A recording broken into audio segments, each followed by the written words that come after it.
Todas e todos. Eu sou Renata, gerente do Programa de Mudanças Climáticas do Instituto Arapiaú, que é um instituto privado sem fins lucrativos, que vem apoiando iniciativas, projetos e redes que fomentem o desenvolvimento sustentável do país. A gente realmente acredita que nenhuma ação isolada ela resolve problemas complexos, então, por isso, a gente apoiou a iniciativa Amazônia Possível. A gente estava aqui lembrando com todos que o lançamento foi exatamente há um ano, na Assembleia Geral da ONU, dentro da ONU, naquele momento, no contexto das queimadas, e acabou representando um grande diálogo construtivo entre o setor privado, academia, sociedade civil, comunidades locais, filantropia e governo, em busca de modelos de desenvolvimento econômico sustentável para a região. Ele foi também um convite, especialmente para o setor privado brasileiro, para que se torne também um dos protagonistas nesse desenvolvimento justo, equilibrado e sustentável, e para a construção de compromissos concretos no caminho para a COP 25, que acabou acontecendo em Madrid.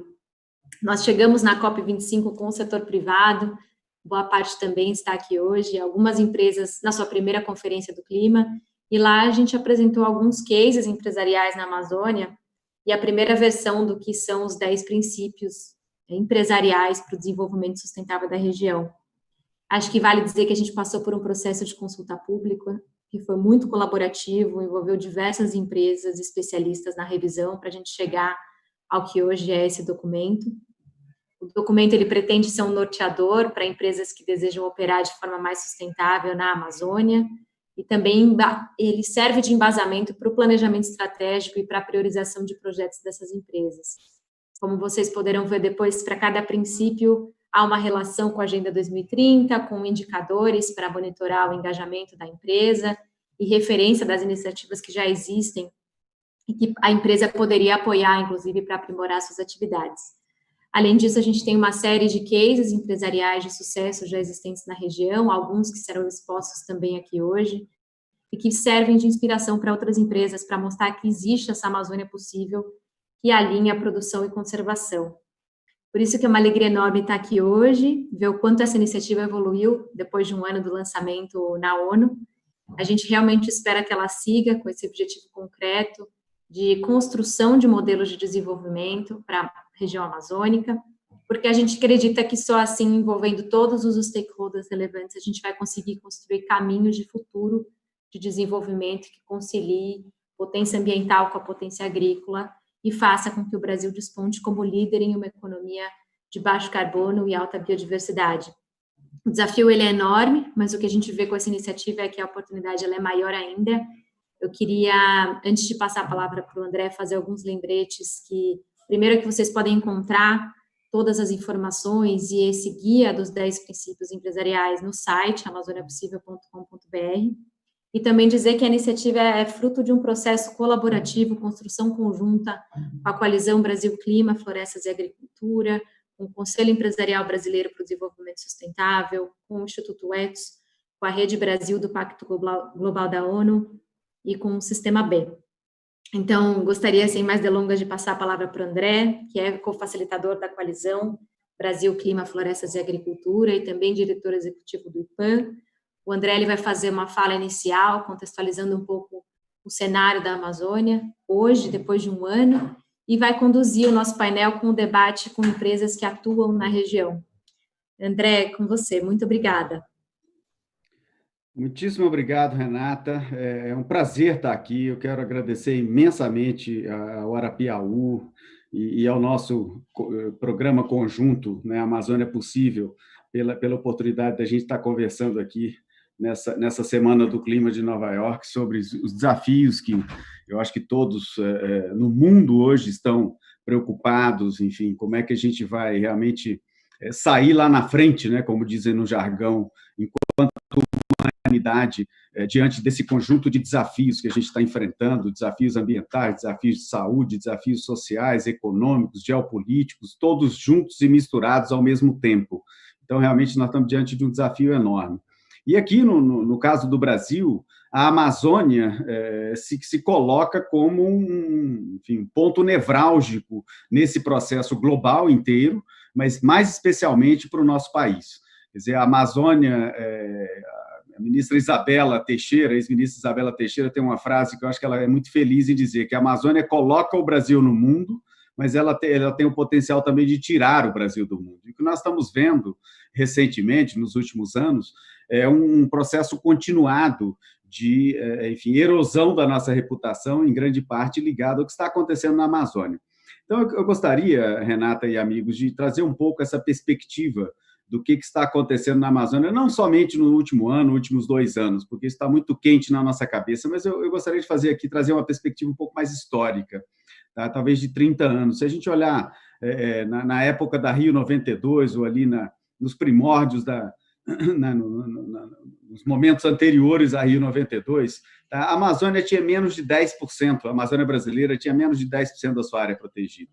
Tá? Hoje nós temos perto de 50% da Amazônia, do território da Amazônia está protegido na forma de unidades de conservação, de áreas de proteção de diversas categorias, de territórios indígenas, ou seja, de certa forma, é um caso de sucesso. Nós conseguimos proteger, em definitivo, uma substancial parcela da região amazônica.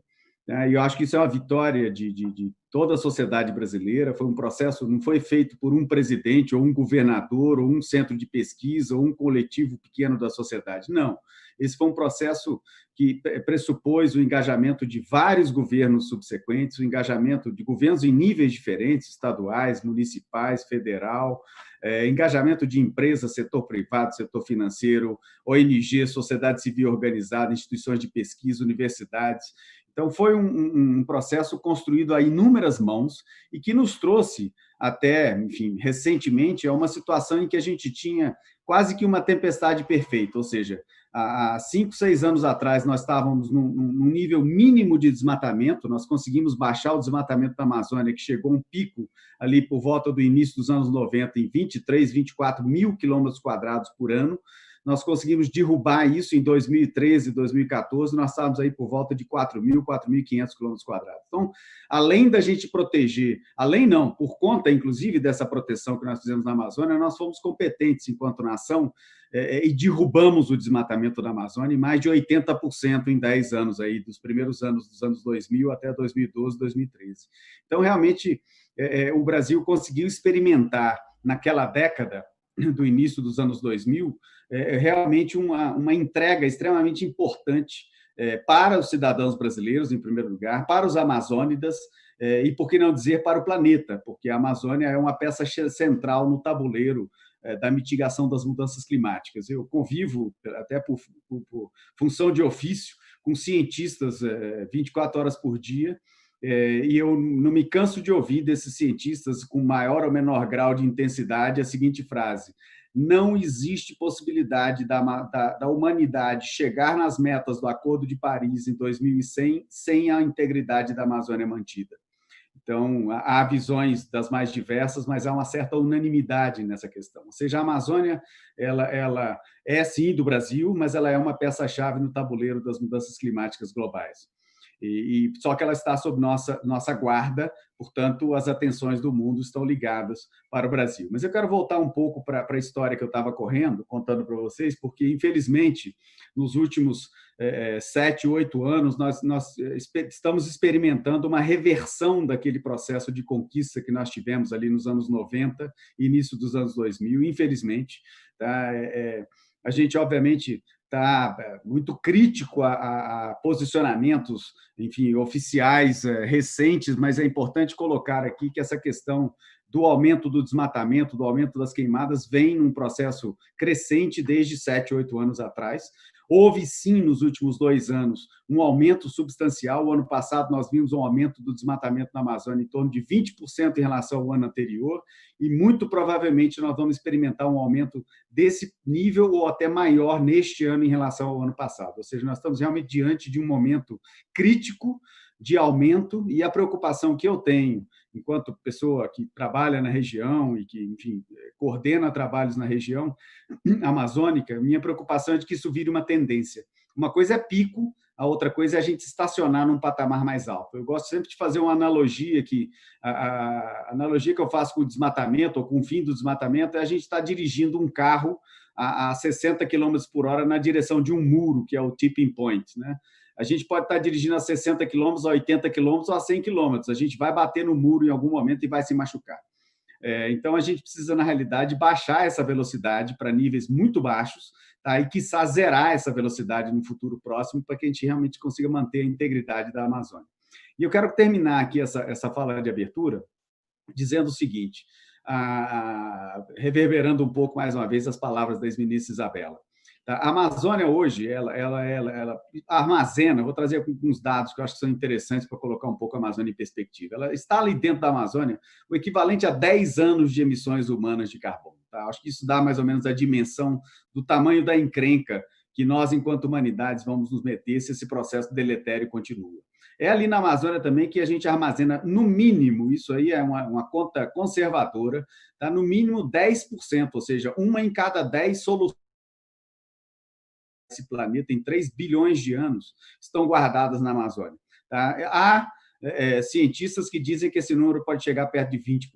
Tá? O rio Amazonas, meus amigos, ele joga mais água nos oceanos do que os outros 10 maiores rios do mundo somados. Isso dá também uma dimensão da importância da Amazônia para os ciclos hídricos. Uma árvore da Amazônia bombeia 500, 600, até 1.000 litros de água todos os dias para a atmosfera. E não é por outra razão que nós temos um agronegócio extremamente virtuoso, rico e economicamente que traz uma esperança econômica para o nosso país. É porque 90% da nossa agricultura não é irrigada, ela depende de água da chuva. E grande parte dessa água vem da Amazônia. Então, preservar a Amazônia é importantíssimo, é claro, é fundamental para os quase 30 milhões de brasileiros que vivem na Amazônia, e esse deve ser o público que a gente deve observar com maior atenção. E nós vamos trazer daqui a pouco alguns exemplos empresariais que estão exatamente olhando para este público, buscando caminhos para desenvolver a Amazônia em modos sustentáveis. Mas ela também é importante para os brasileiros, olhando apenas aí a chuva que irriga gratuitamente a agricultura, tá, e provê em torno de 1/4 do nosso PIB. Mas é importante também para o mundo inteiro, e eu diria que em duas dimensões. Em primeiro lugar, porque a agricultura brasileira alimenta mais de 1 bilhão de pessoas todos os dias, isso se dá em grande dimensão, porque essa agricultura está sendo irrigada pela Amazônia. E uma outra dimensão é a climática, como eu mencionei aqui. 3/4 das emissões brasileiras de carbono, que é hoje o 6º maior emissor de carbono do planeta, tá, está ligado diretamente ao uso da terra. E mais da metade desses 3/4 de emissões são objetos, estão conectadas à conversão de áreas, ou seja, em outras palavras, ao desmatamento. Ou seja, parar o desmatamento, meus amigos, da Amazônia, não é uma questão ambiental apenas, não é uma questão de apenas um grupo de cientistas, é uma questão estratégica para o Brasil, é uma questão estratégica para o planeta. Nós precisamos de parar com essa polarização inútil que nós estamos vendo hoje, de pode queimar, não pode queimar, pode expandir a fronteira, não pode expandir a fronteira. Esse não é o debate. O debate é qual é o modelo de desenvolvimento que nós queremos colocar naquela região que pressupõe a floresta em pé. Esta é que é a questão. Ou uma questão análoga a ela, mas que faz referência à Amazônia, é como nós vamos desenvolver o nosso grande potencial do agronegócio, ou expandi-lo ainda mais, porque ele já é comprovadamente de sucesso, o modelo, como nós vamos expandir esse modelo de sucesso sem assegurar a manutenção dos recursos naturais que nos fizeram chegar até aqui. Então, há dilemas realmente extremamente profundos na sociedade brasileira, global em relação à Amazônia, e eu acho que é importante, talvez a maior virtude, Renata, desses esforços de várias visões diferentes do setor, é para a gente convergir. Tá? Eu acho que nós precisamos parar de gastar energia puxando a corda, né? Aquela brincadeira de cabo de guerra em que a gente gasta um monte de energia para não sair do lugar, e nós precisamos de virar esse vetor de energia para caminharmos para a mesma direção. Então, eu acho que o Amazônia Possível está na direção certa, ele tem feito uma grande contribuição ao longo desse ano de existência para o debate. Agora, nós temos um desafio realmente que é de promover essa grande concertação. Nós temos que fazer um recontrato com a sociedade brasileira para olharmos a Amazônia como ela deve ser vista. E esse recontrato já foi feito. Tá? No início dos anos 90, como eu comentei aqui mais cedo, nós fizemos esse recontrato. Governos trabalharam com informações geradas pela sociedade. O setor privado mudou comportamentos em função das observações de ações de governo, de políticas públicas e também da sociedade. Já fizemos isso num passado recente, precisamos de fazer novamente. Então, eu estou muito feliz, mais uma vez, de estar aqui. Tá? E já me estendi demais, eu acho que daqui a pouco vão cortar meu microfone, mas antes de que isso aconteça, tá? Eu gostaria de apresentar 4 experiências fantásticas que vão ser demonstradas aqui agora. Tá? Experiências concretas que já estão há anos no chão gerando resultados, tá? E que exatamente, mais do que ilustrar o que nós estamos conversando aqui sobre esperança, o que nós estamos tentando colocar sobre luz no fim do túnel, mais do que isso, são experiências realmente concretas e que já estão trazendo resultados para as pessoas, para a economia. Mas, mais uma vez, mais do que isso até, estão, enfim, testando o terreno para uma nova forma dos seres humanos se relacionarem com a natureza, olhando a Amazônia como um grande laboratório para nos ensinar a sermos seres humanos mais maduros e adultos, porque o comportamento atual, infelizmente, da humanidade, na minha interpretação, é um comportamento infantil e que não nos dignifica de estar aqui coexistindo nesse planeta com essa biodiversidade fantástica que nós temos no nosso Brasil e no mundo inteiro. Então, a preservação da Amazônia, meus caros, para encerrar aqui, ela é uma peça central no tabuleiro do jogo do desenvolvimento brasileiro para o futuro, quiçá da geopolítica e da manutenção da qualidade de vida para a humanidade nas próximas décadas e séculos. Então, torçamos para que nossas palavras aqui sejam ouvidas e, sem muito mais delongas, eu vou seguir aqui a sequência que me foi dada, tá? E vou convidar o Fábio Cirilo. O Fábio é coordenador de sustentabilidade do Grupo Votorantim. Já estivemos em algumas ocasiões juntos, né, Fábio, conversando um pouco sobre os desafios do grupo, os desafios da Amazônia, e o Fábio vai nos trazer aqui uma experiência bastante interessante com açaí, mas não é o que vocês estão pensando, é uma experiência um pouquinho diferente, mas é a mesma espécie, uma espécie endêmica da Amazônia, que o mundo inteiro já conhece, se vitamina com ela, mas a experiência que o Fábio vai nos trazer aqui vai para além das academias de ginástica e da nutrição, né, Fábio? Conta para a gente o que a Votorantim está aprendendo para nos ensinar aqui sobre açaí na Amazônia. Justamente, André. Bom, obrigado. Prazer estar aqui falando nesse evento, ainda mais sobre esse tema, né, Amazônia. A fala do André aí perfeita, né? Acho que importância vital para a regulação do clima, não só no Brasil, no mundo, né? Assim, acho que enfim, falar da Amazônia como brasileiro é um orgulho muito grande. E a nossa experiência lá, né, acho que assim, as pessoas se perguntam um pouco, né, o que cimento tem a ver com a Amazônia, o que cimento tem a ver com açaí, né? E é uma experiência um pouco diferente, mas que tem sido muito rica.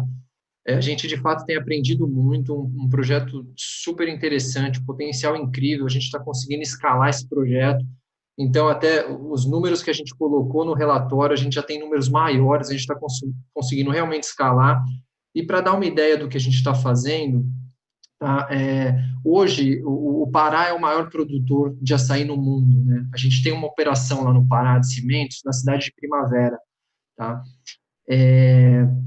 E o que a gente tem feito, assim, a produção de cimento, ela consome um volume de energia bastante grande, né? Um volume de combustível super né, importante. A gente toca um forno de cimento a mais ou menos 1.500 graus para poder fazer a reação química ali dentro do forno e ter o cimento.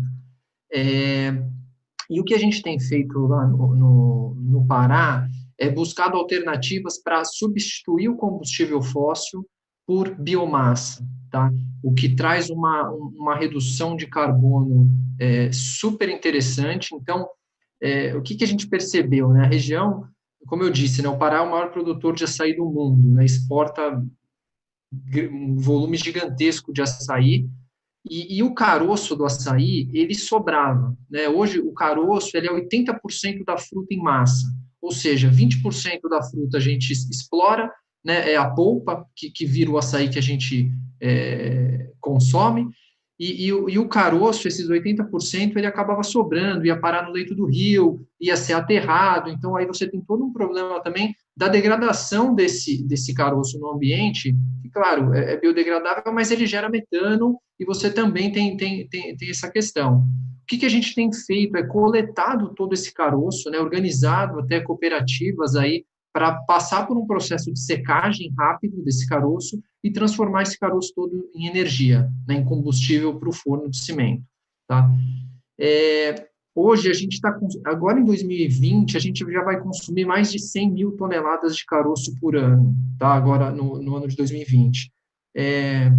Se a gente contar, né, se eu colocar a redução de carbono que isso me dá, dado que isso é biomassa, eu estou substituindo o coque de petróleo, que é o meu combustível principal, eu reduzo minha emissão em pelo menos umas 120 mil toneladas de CO2 ano, tá? Se eu contar só a emissão direta, se eu contar essa emissão indireta também, que se daria por conta da degradação do caroço, a gente pode colocar pelo menos mais umas 200 mil toneladas de CO2 por ano.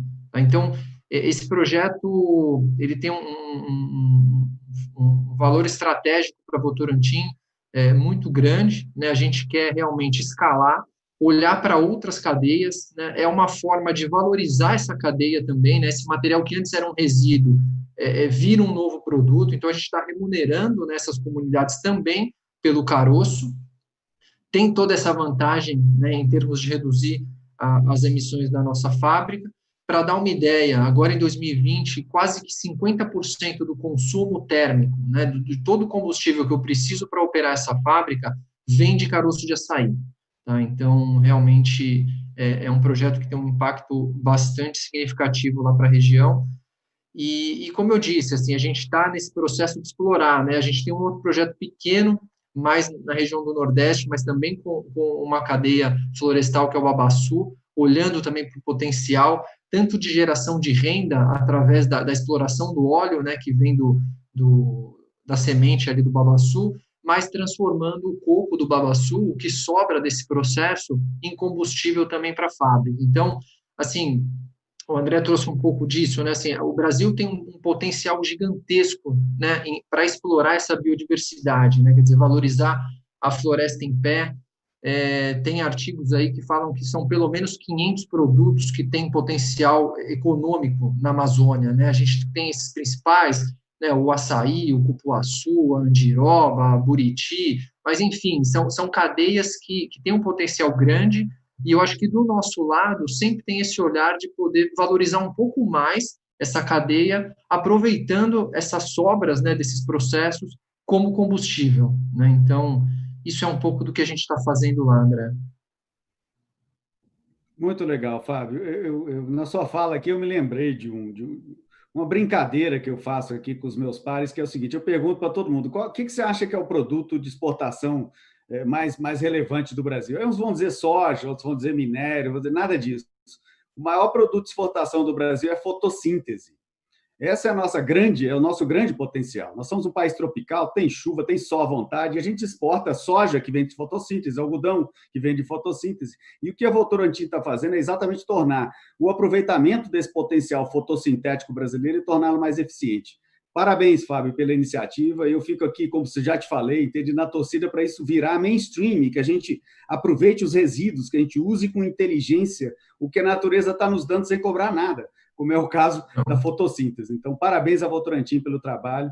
E eu estou curioso agora, eu vou te chamar agora, viu, Américo? Eu estou muito, muito curioso, porque a gente fala sempre na Amazônia, nas questões mais, digamos assim, de gerar produtos, né? E a gente olhar ali o açaí, enfim, os produtos da Natura, que nós vamos escutar da Denise daqui a pouco e tal, mas tem um software na Amazônia que não está funcionando bem, quer dizer, o transporte é ineficiente, a energia é ineficiente, a comunicação também precisa aprimorar, e pelo visto, enfim, a Telefônica tem trabalhado um pouco essa questão, né, com o programa de aulas digitais, e eu queria que você trouxesse o Américo Matar, diretor da Fundação Telefônica, e vai nos trazer aqui uma experiência que eu entendo que ela ajuda a azeitar esse processo de comunicação, de conhecimento, de fluxo de informação e, portanto, né, aprimorar aí o meio ambiente, o ambiente para negócio, o ambiente para desenvolvimento. Mas eu já estou aqui me metendo no que eu não devia, Américo. Eu queria era te ouvir, na realidade. Vamos lá. André, obrigado pela introdução. Um prazer estar aqui participando dessa discussão com todos vocês. Acho que a Amazônia é um tema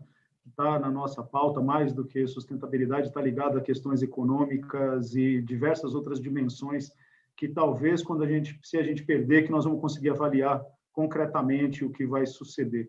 Bom, a gente na Amazônia, André, a gente tem uma cobertura enorme na Amazônia. A Vivo é líder de mercado na região, a gente procura levar a conectividade a todos os rincões ali da floresta. com todas as dificuldades e todas as questões que envolvem, desde legislações e etc. No nosso case específico, a gente fez uma parceria com a Secretaria de Educação de Manaus, e você citou um tema interessante, né? Uma escola ribeirinha de Manaus, ela está a cerca de 2h30 de barco do centro da cidade. Então, é uma diversidade ali de modais de transporte incrível ali na região. Então, nós levamos um projeto que é o Profuturo Aula Digital, um projeto que nasceu internacionalmente da Fundação Profuturo para aquela região, e ele envolve formação continuada de professores, das suas equipes técnicas, uma parceria muito sólida com a Secretaria de Educação, e aqui acho que tem um ponto de reconhecimento aos profissionais que estão ali na linha de frente, a professora Kátia, que é a secretária de Educação de Manaus, professora Euseni, que é a subsecretária, e todo o grupo de professores ali que participaram conosco, de trabalhar nesse processo de inclusão tecnológica, primeiro, dos professores, porque a tecnologia ela não é só simplesmente o hardware, né? E acho que os planos que nós tivemos de inclusão tecnológica das escolas brasileiras, eles falharam porque eles olhavam apenas uma dimensão. Então, a gente levava lá um computador por aluno, por exemplo, e não levava formação continuada, não levava conteúdos de aprendizagem digital. Então, esse projeto visa a fortalecer essa cadeia de valor da pedagogia, que é formação do professor, conteúdos digitais, os equipamentos, hardware. Ele não necessita de conectividade para acesso a essa plataforma tecnológica, e o equipamento em si. Então, nós criamos esse pacote, levamos isso disponível para a Secretaria de Educação, que disponibilizou para 270 escolas, aqui arredonda nos números, incluindo essas escolas ribeirinhas. E o mais interessante do projeto é que uma criança que nunca teve contato com um tablet, na medida em que ele recebe isso, num período da manhã, ele já é capaz de programar um robô para não cair da mesa. Então, a capacidade instalada de software nas crianças são crianças que nasceram nesse mundo digital. E tendo a oportunidade de se desenvolver, a gente não limita o espectro de trabalho dessa criança, desse adolescente no futuro. Então, o projeto ele visa melhorar a qualidade do ensino fundamental ali da região, ele está focado nos primeiros anos do ensino fundamental, no processo de alfabetização das crianças, e ele faz parte de uma estratégia maior da Vivo. Nós temos dentro de casa o pilar estratégico, o Vivo Sustentável, onde a gente olha 3 grandes dimensões, né, que são as mesmas dimensões do ISG. Nós olhamos a questão econômica da companhia, o meio ambiente e a questão social. E a questão social, quem cuida aí é a fundação. Então, a companhia, ela coloca isso a serviço de uma decisão estratégica de apoiar a preservação da floresta. E aí você pode, como é que Telecom apoia a preservação da floresta? Primeira coisa é que a gente adotou energias renováveis em toda a nossa cadeia produtiva. Desde 2019, a Vivo é totalmente sustentável. Então, a gente compra somente energia renovável. E depois a gente também zerou a emissão de carbono comprando crédito carbono. Então, a gente buscou se fortalecer na região. Nós temos ali uma parceria com uma reserva no Pará, que a gente compra o crédito, até me fugiu o nome aqui, me perdoem, escapou aqui o nome do crédito que nós compramos, o RED+, que valoriza as comunidades extrativistas no Pará, e a gente consegue preservar uma parte da floresta e manter o nosso negócio funcionando, né? Para dar uma dimensão do desafio dessas metas, a primeira meta de energia renovável era para 2030, a gente antecipou para 2019, e a segunda de zerar emissões para 2050, nós antecipamos para esse ano. Então, a Vivo está puxando globalmente o grupo Telefônica e provocando o grupo com metas mais desafiadoras na questão ambiental. Então, essa parte, o projeto, o case que nós levamos lá para Manaus, faz parte de uma estratégia geral da companhia de posicionamento e de entendimento que a tecnologia ela impulsiona a preservação. No seguinte sentido, né, o nosso propósito de digitalizar para aproximar. Quando as pessoas, a gente estava falando isso poucos momentos antes aqui da nossa conferência, estava discutindo isso com a Denise, nós estamos num grande centro aqui em São Paulo, né? Quando você tira as pessoas e coloca as pessoas em trabalho remoto, automaticamente você reduz a emissão de carbono, você reduz a quantidade de carros na rua, você manteve a produtividade das empresas e tudo isso lastreado com a tecnologia. Então, a gente procura olhar esse tripé da sustentabilidade sobre esse ponto de vista. E lá na Amazônia, fortalecendo a educação das crianças, você abre uma outra dimensão que elas podem utilizar a floresta de uma maneira, de um extrativismo sustentável, como o case que o Fábio trouxe agora, o case da Natura. Ao invés de ganhar dinheiro derrubando a floresta, a gente pode ganhar dinheiro com a floresta de pé.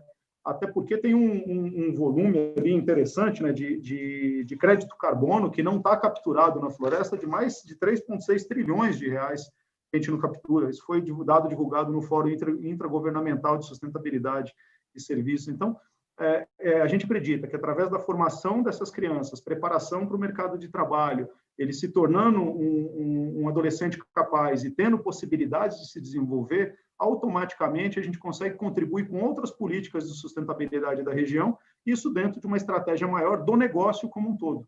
Porque, se fosse só uma ação isolada, ela não é sustentável do ponto de vista de continuidade. Ela é só uma ação isolada, que tem o seu valor em absoluto, mas ela não tem continuidade no tempo, ela não é perene no tempo. Então, por isso que eu contei essa história para vocês. Então, o projeto Aula Digital está inserido dentro dessa estratégia maior da companhia, do Vivo Sustentável, de garantir uma atuação neutralizando as emissões de carbono, comprando créditos carbono e fortalecendo a educação brasileira. Além, obviamente, de outras iniciativas como lixo eletrônico, destinação adequada desses resíduos. A gente, na história da humanidade, nunca consumiu tanto equipamentos tecnológicos quanto nós consumimos agora. E é incrível a taxa de obsolescência desses equipamentos. Então, a Vivo também está investindo nessa linha de recuperar esses ativos, e todo esse recurso é reinvestido no campo social. Isso é um fato importante. A Vivo não tem nenhum tipo de lucratividade nessa parte de tratamento de resíduos digitais, resíduos tecnológicos. A gente reinveste tudo isso no campo social, fortalecendo os pilares da Fundação Telefônica, na formação continuada dos educadores e na preparação tecnológica das nossas crianças para esse futuro muito mais conectado, muito mais digital, né? Então, a gente acredita que, através da digitalização, é possível, sim, um planeta mais sustentável, um planeta mais adequado a todos nós, ainda usando aqui o exemplo de São Paulo. Para quem vive aqui, o ar de São Paulo nunca esteve tão limpo nesse período, porque as pessoas estão usando muito mais a tecnologia para fazer as suas ações remotas e trabalhar digitalmente. Então, nesse conceito é que está inserido o Aula Digital. Então, a gente pensa que preparando as crianças para esse novo mundo, trabalhando em conjunto com o Estado, porque isso também é importante citar, André, não é uma ação isolada, a gente trabalha sempre em conjunto, fortalecendo a política pública. Esse projeto faz parte de um trabalho da política pública, envolvendo ali a Secretaria de Educação, de preparar essas crianças para esse novo mundo hiperconectado, muito mais digital, muito mais contemporâneo. Então, fazendo essa transformação, a gente acredita que está contribuindo também para o futuro do nosso planeta e também para a preservação da Amazônia, porque essa criança vai ser muito mais crítica, ele vai se tornar um adulto com uma capacidade de julgamento, uma capacidade de análise muito maior, muito mais preparado para explorar todo o potencial da floresta sem necessariamente ter que derrubá-lo. Fantástico, Américo. Eu conheci uns pedaços da história, mas você contando agora já gerou aqui uma externalidade, viu, Américo? Eu já mandei um WhatsApp para o meu pessoal administrativo para rever o contrato de telefonia que a gente tem que ter o concorrente. Então, eu acho que a gente já vai gerar resultados concretos aqui do nosso papo. Mas é emocionante esse trabalho, Américo. Tá? Eu digo emocionante porque há 5 anos atrás, cara, eu visitei uma escola família rural no município de Pacajá, tá, lá no Pará, fica um pouco ao sul de Altamira, ali no oeste do Pará. É um município pequenininho, enfim, é basicamente uma estrada que passa no meio, e eu fui visitar essa escola lá. E eu nunca vi diretora, professores e alunos com tanta gana de aprender como aquela rapaziada que eu vi ali naquele dia de um agosto, de um setembro, aí, exatamente 5 anos atrás. É impressionante. Então, se você oferece tecnologia, oferece acesso, tá, eu acho que o potencial humano da Amazônia é fantástico, mas ele precisa de ser desenvolvido. E a tecnologia certamente é uma ferramenta fundamental. Então, aplausos de pé para essa iniciativa da Vivo e da Fundação Telefônica. Fantástico, Américo. Realmente, isso sim dá ânimo para a gente seguir na caminhada. Eu vou voltar agora para sair do setor de serviços e voltar para produtos, viu, Denise? E queria muito convidar aqui a Denise Rios. Denise é Head Global, é diretora global de sustentabilidade da Natura. A Natura dispensa apresentações, quer dizer, é uma empresa que colocou dentro do seu DNA, né? O Guilherme Leal sempre fala isso, quer dizer, nós nascemos assim, a Natura já nasceu com essa pegada, tá? E hoje o sucesso da Natura acho que dá a dimensão do quão grande é esse potencial. Se a gente imagina a gente, enquanto Brasil, abraçar esse potencial que a Natura soube abraçar algumas décadas atrás, realmente nós estaríamos em outro lugar. Mas ainda temos tempo de correr atrás do prejuízo, né, Denise? Nossa, eu acho que... Primeiro, queria agradecer, porque acho que iniciativas como essa da Amazônia Possível, e principalmente olhando o lado empresarial, são vetores onde a gente pode compartilhar a prática, falar de inovação e tecnologia, e ter que evitar que, muitas vezes, para seguir um caminho assim, todo mundo tenha que cometer vários erros ou anos de aprendizado que hoje já está catalisado e que a gente precisa transformar cada vez mais em realidade. Tá?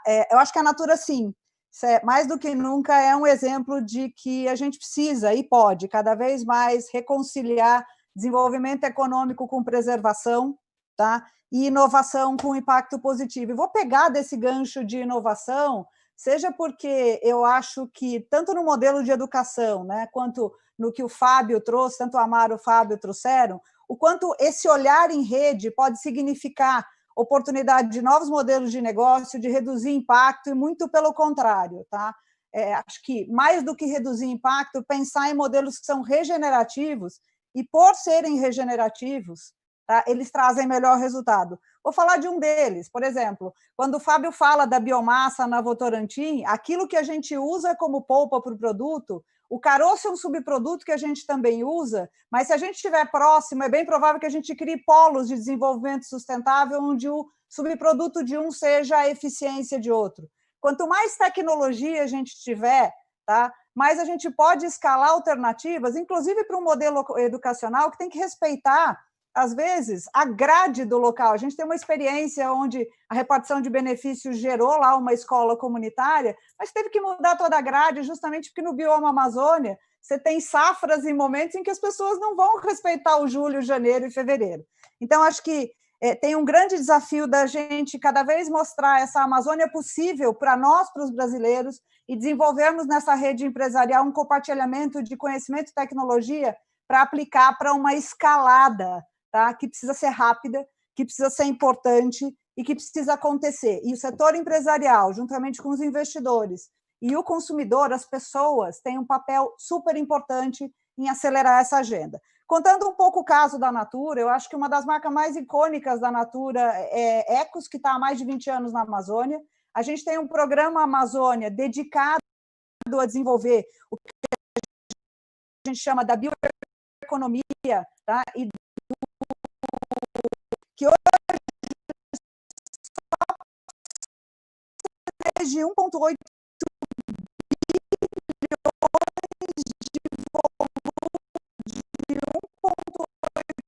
milhões de hectares de floresta preservados, decorrentes dessa atuação, só da existência desse modelo de negócio na preservação, que vários desses projetos são, inclusive, projetos que, dentro de uma plataforma de compensação de carbono, que a Natura começou em parceria com o Itaú lá atrás, e hoje tem mais de 10 empresas, gera recursos para a preservação da Amazônia. Boa parte disso são projetos de conservação e restauração que se capturam hoje desse valor de compensação. Tá? Então, a gente está falando que em 20 anos de Ecos, 10 anos de Programa Amazônia, a gente tem uma realidade que aí, através do trabalho, do conhecimento da tecnologia e da biodiversidade, é quase um nada perto dos dados que você trouxe. Mas o quanto ela é grande, de importância para dizer que existe sim um negócio da floresta em pé. Eu vou dar um exemplo muito concreto que eu gosto muito, que é um dos últimos ativos mais conhecidos da Natura, que é o cuúba. A cuúba é uma árvore que foi vendida na Amazônia até 1990, mais ou menos, estava na lista de árvores extintas, tá, do IBAMA. Ela era uma árvore que era vendida para fazer cabo de vassoura, uma árvore de 15 anos por R$10.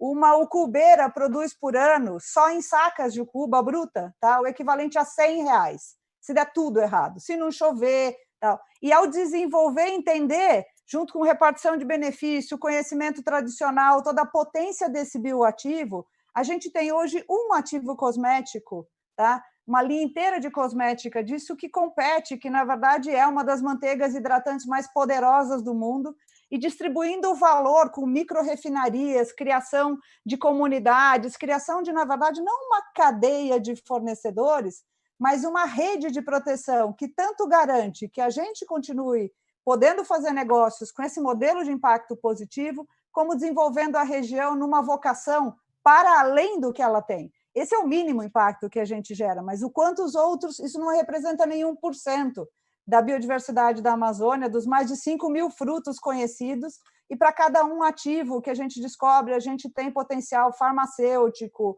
enfim, infinito, de, em média, assim, 30 a 40 outras coisas entre alimentos e biotecnologia que podem ser desenvolvidos. Então, o que eu queria compartilhar aqui é de que isso já é possível, tá? Isso já é feito, mas escala para a Amazônia, tá? Significa rede, cada vez mais. Tá? E uma rede que garante que, no mundo onde certamente teremos precificação de carbono, onde os serviços ambientais, como vários de vocês, você, André, já trouxeram, que a Amazônia presta para cada um de nós brasileiros aqui. Eu acho que estamos respirando um ar ainda, né, o quanto tem a ver, se a nossa temperatura aqui está funcionando, se a gente está em lugares em que a agricultura ainda é possível, tá? Porque a volatilidade dessa temperatura ainda está num parâmetro aceitável.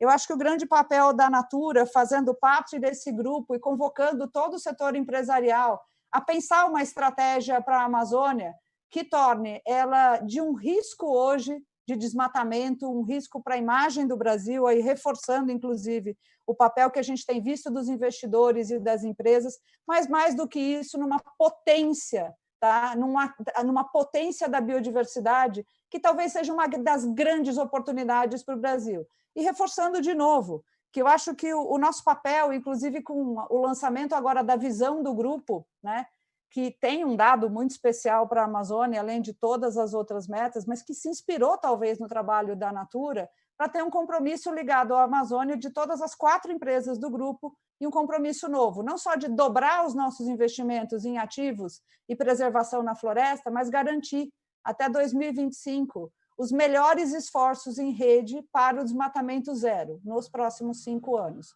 Então, ao nos colocarmos esse compromisso, eu acho que a gente se convoca, e convoca toda uma rede de parceiros, e muitos deles aqui, tá? Queria agradecer realmente a todos, mas para fazer uma articulação do setor empresarial, ser parte disso, e criar, com a tecnologia disponível e aquela que em rede pode ser potencializada, um movimento que, de verdade, nos transforme numa grande oportunidade, seja para o Brasil que a gente vê hoje, seja para o Brasil que a gente quer no futuro. Tá? E isso não é algo, eu acho que eu queria trazer com a experiência da Natura, não é algo improvável ou impossível. Eu acho que a gente tem aqui vários exemplos do que já está sendo feito e que isso nos inspire a fazer, eu acho que ainda mais. Tá? Eu queria deixar esse recado de que parece difícil falar do positivo agora, né? Mas essa Amazônia possível ela já existe, ela é ainda mais possível. Tá? E eu queria ver todos os brasileiros nessa possibilidade. Fantástico, Denise. Realmente, acho que a maior entrega, né, que a Natura nos dá. Eu sou fã, então eu sou suspeito para falar, Denise. Mas, enfim, eu acho que vocês conseguiram realmente transformar um diferencial comparativo num diferencial competitivo. Ou seja, essa evolução, esse processo de desenvolvimento que a Natura empreendeu, realmente inspira, entende? Então, eu vejo até... Conversando com amigos outro dia, eu falei, olha, eu sonho com um dia em que a gente tem uma Natura dos transportes, uma Natura dos alimentos, uma Natura, enfim, da logística, uma Natura do artesanato, entende, da Amazônia, porque realmente as potencialidades da região são enormes, entende? Assim, eu acho que a Natura utiliza, não faço ideia, mas algumas dezenas, né, de produtos da Amazônia, etc., mas o potencial é infinitamente maior para alimentação, para estética, para não falar de turismo, ou seja, se a gente conseguir, pegando aqui uma palavrinha que você colocou aí no meio, Denise, que é escala, tá? Eu acho que o grande desafio realmente da Amazônia está lá, está posto, a gente sabe o que é possível, mas como é que a gente está à escala nisso? Então, acho que essa experiência na Natura precisa realmente ser falada para inspirar. Vou te trazer um número só para você, que você perguntou, para você falar. A gente hoje utiliza 33 ativos e tem a responsabilidade de dobrar isso, mas para cada um desses ativos, nestes 33, tem mais de, se eu não me engano, entre 4 e 6 mil moléculas de potenciais mapeados, tá, que ainda podem ser desenvolvidos. Então, para cada uma descoberta, tem, fora o que a gente descobre de fungos, de processos, né, probióticos, pré-bióticos, para alimentação, enfim, quando eu falo que é um tesouro da biodiversidade, é exatamente isso. Toda a potência que a gente tem, inclusive, para resolver problemas mundiais, certamente a Amazônia já tem resolvido. A gente precisa descobrir e escalar. Muito esperançosa a sua fala, Denise. Eu sempre me inspiro. Eu espero que a gente continue falando bastante para outras pessoas se inspirarem e a gente conseguir chegar nesse momento de convergência, porque realmente falar para a parede está difícil, né, ultimamente. Mas, enfim, mais experiências virão. Eu quero muito conhecer essa experiência que a Regina Magalhães é gerente sênior de sustentabilidade e inovação da Schneider Electric, e assim como o Américo Matar nos trouxe aqui, ela vai trazer uma experiência de serviços, né, de serviços públicos, no caso de energia, uma experiência no Xingu, né, Regina, Xingu Solar. Tá? Eu estou muito curioso, e a minha curiosidade vai exatamente por causa do solar. Claro que o Xingu sempre atrai a atenção da gente, mas é o solar, porque a Amazônia, como bem falado aqui por vários colegas, é uma região de logística complicada. Então, a gente imaginar espalhar grid por toda a Amazônia, me parece, eu sou engenheiro agrônomo, estou longe de entender disso, mas me parece um pouco ilógico, ou seja, a gente operar sistemas isolados de energia solar, até dada a disponibilidade dela na Amazônia, me parece ser um caminho meio inexorável para a região. Mas, mais uma vez, Regina, a ideia aqui é a gente ouvir você, por favor. Bom, André, muito obrigada. Estou muito feliz de estar nesse grupo aqui discutindo a Amazônia, ainda mais nesse momento tão difícil que a gente está vivendo, né?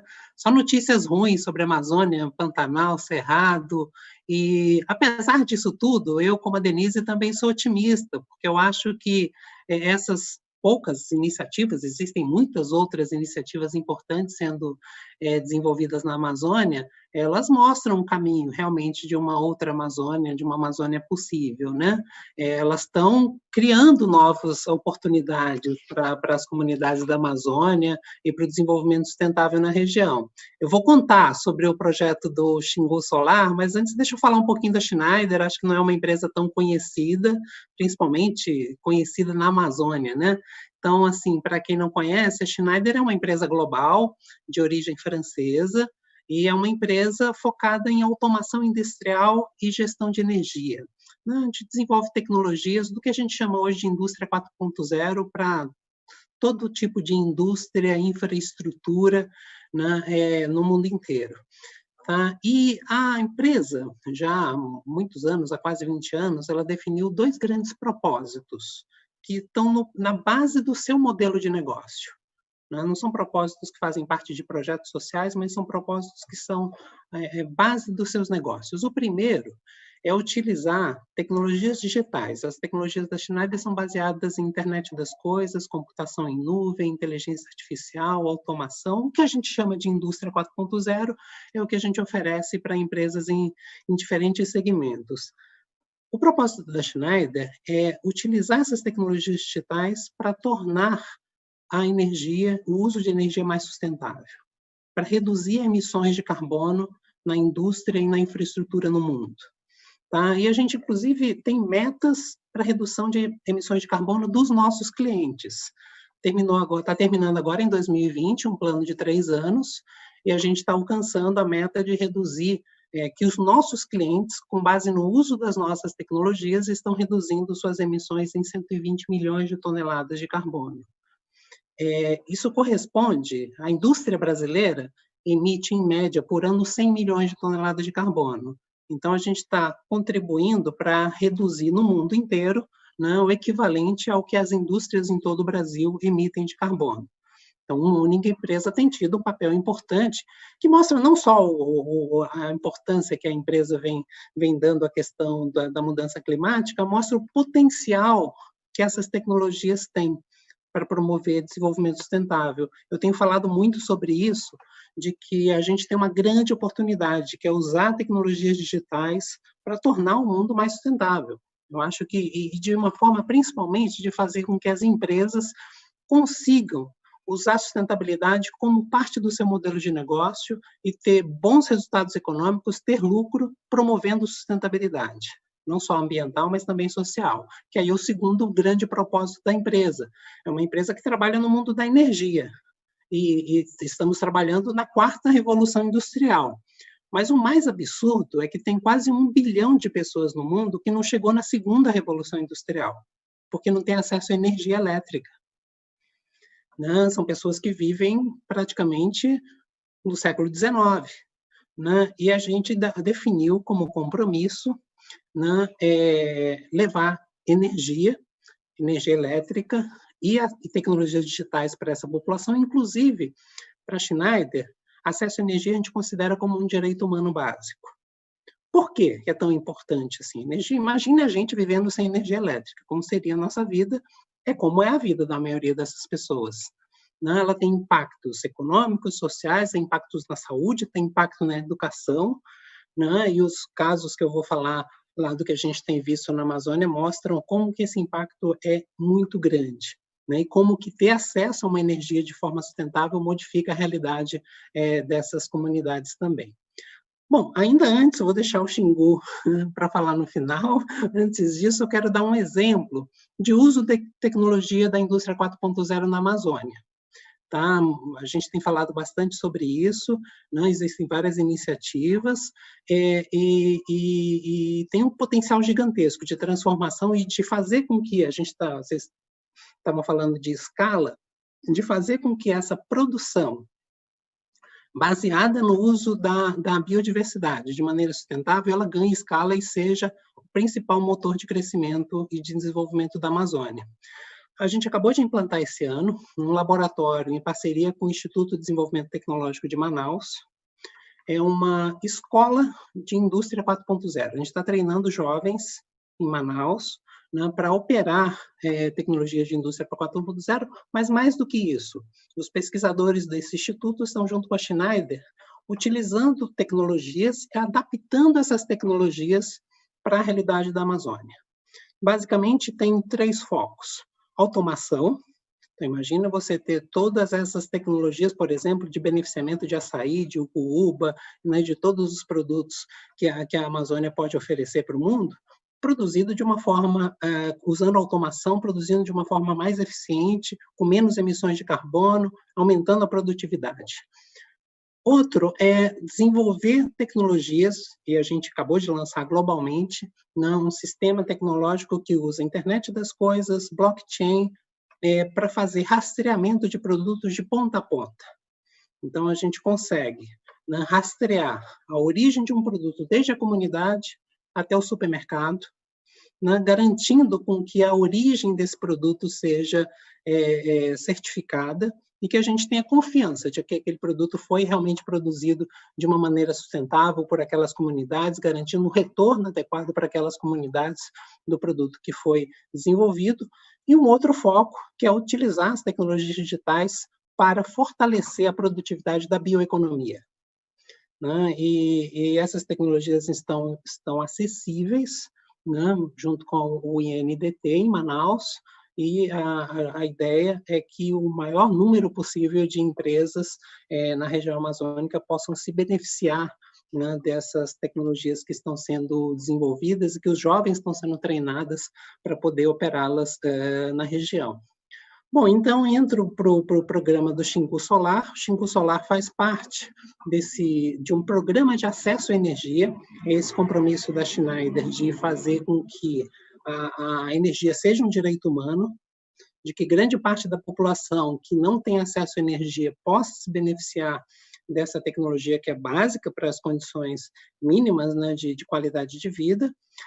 Já há mais de 10 anos esse programa é desenvolvido, a gente já tem projetos em 9 regiões da Amazônia, incluindo a Amazônia brasileira, a Amazônia peruana e a Amazônia colombiana. São várias comunidades onde são implantados programas de energia solar.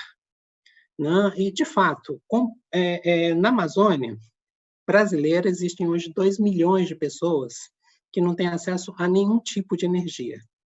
Tá? Mas tem uma grande parte da população amazônica que tem energia de 2 tipos. É energia que é distribuída por grandes linhas de distribuição, né? Isso tem um impacto ambiental muito grande. Construir linhas de distribuição no meio da floresta, primeiro, é economicamente inviável e ambientalmente absurdo.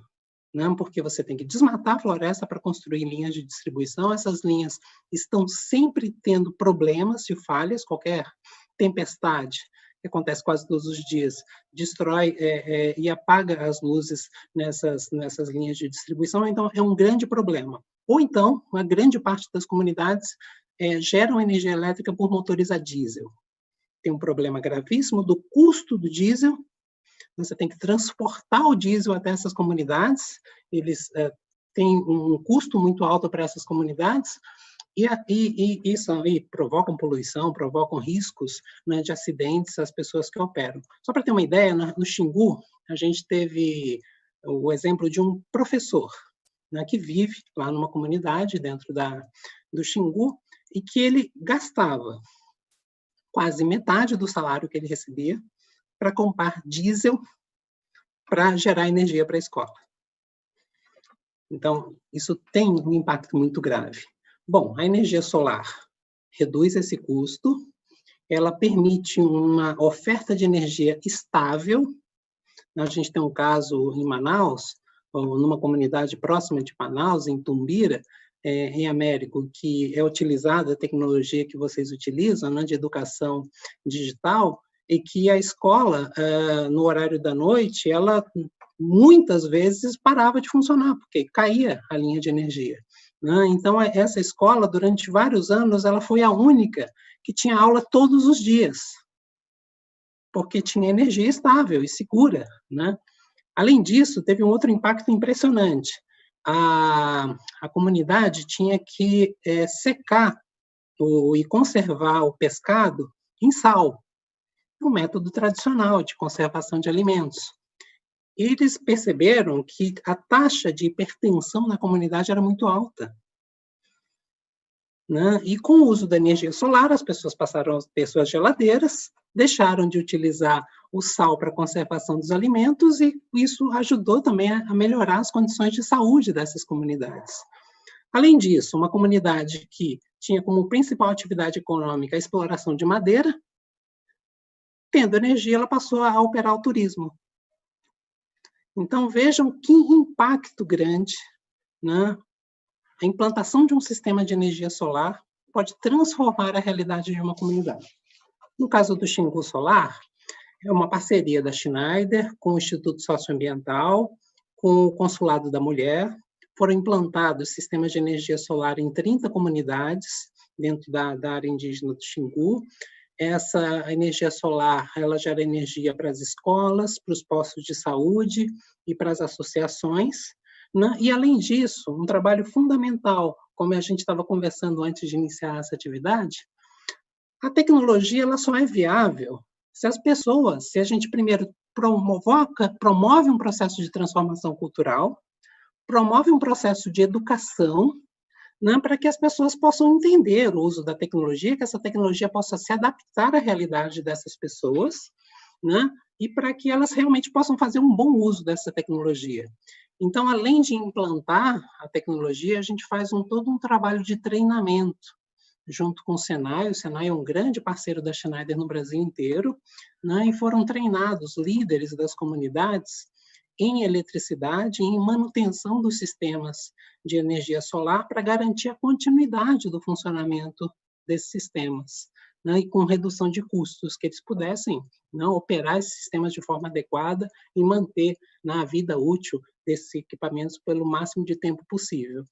Então, basicamente, o projeto parece relativamente simples. Então, é levar um sistema de energia solar para as comunidades, levar um programa de educação para as lideranças, mas isso tem um impacto gigantesco na qualidade de vida, na economia e na forma como as pessoas interagem com o meio ambiente nessas comunidades.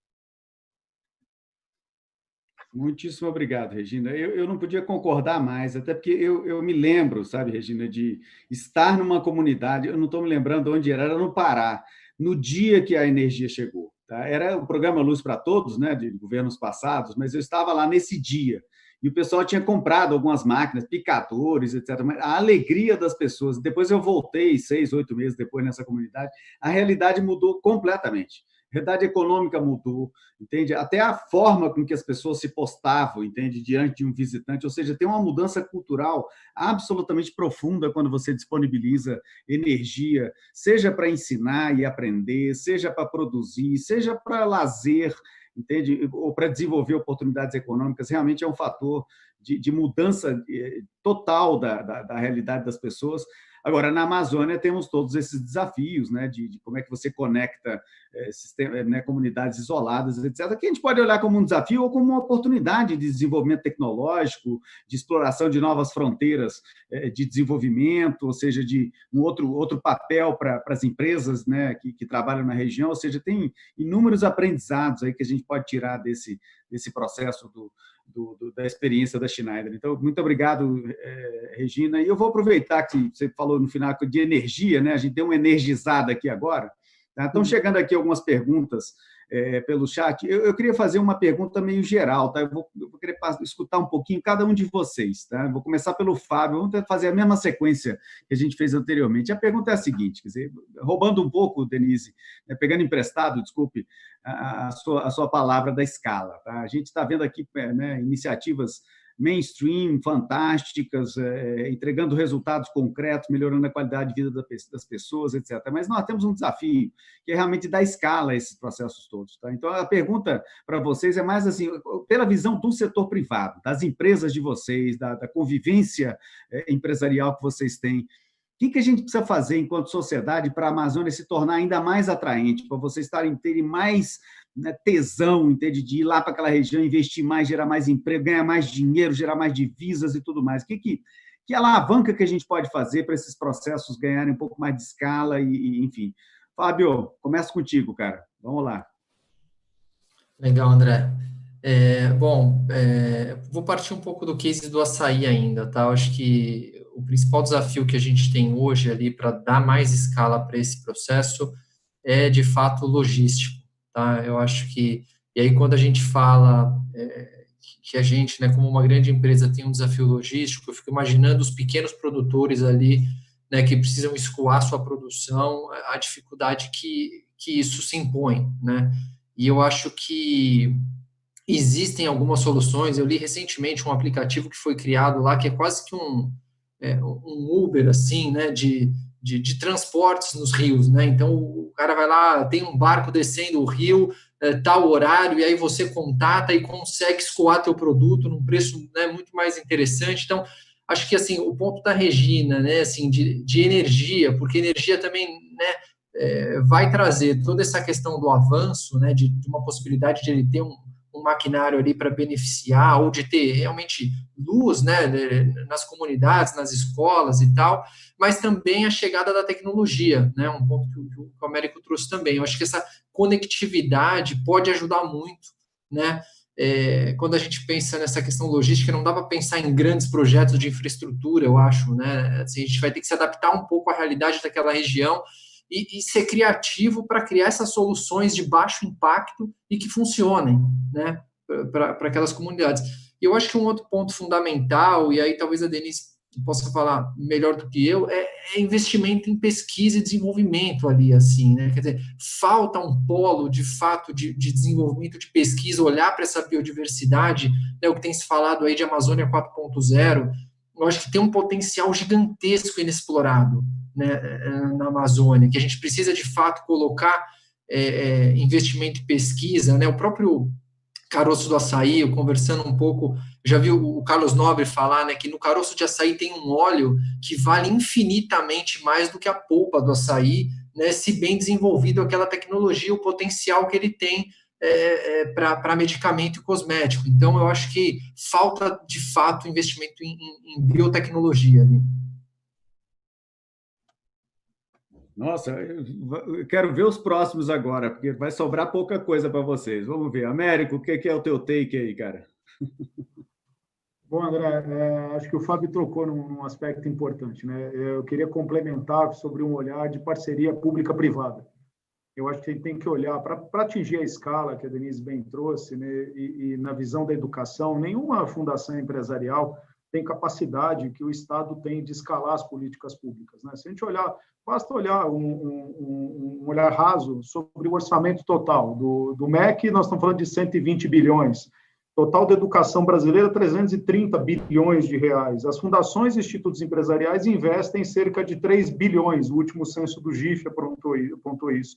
Então, nenhuma fundação tem capacidade do Estado de fazer a escala da política pública. Então, eu penso que nós temos que apoiar o Estado no desenvolvimento das melhores práticas educacionais E esse processo está diretamente associado à sustentabilidade da floresta, porque você pode usar os saberes locais.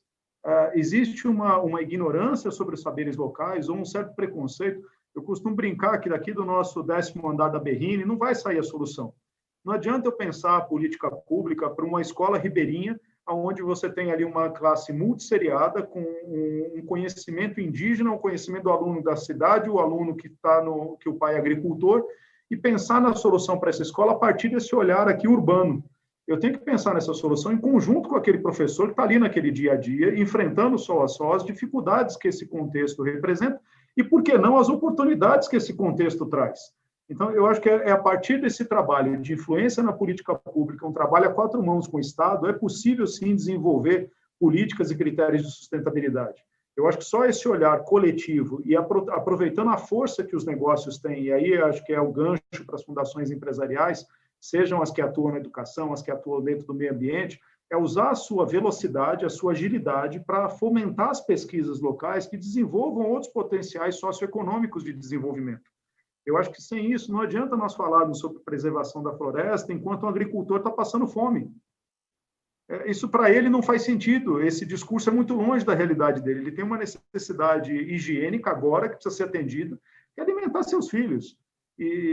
Então, nós temos que criar para ele oportunidades a partir desse desenvolvimento científico nas quais ele possa rentabilizar a utilização da floresta. E, a partir da preservação, ele enxergar como alimentar seus filhos. E isso a gente só vai conseguir fazer a partir da criação, e aí tem um trabalho de advocacy, de criação de política pública consistente, que incluam essas pessoas e, a partir disso, faça os avanços do desenvolvimento científico.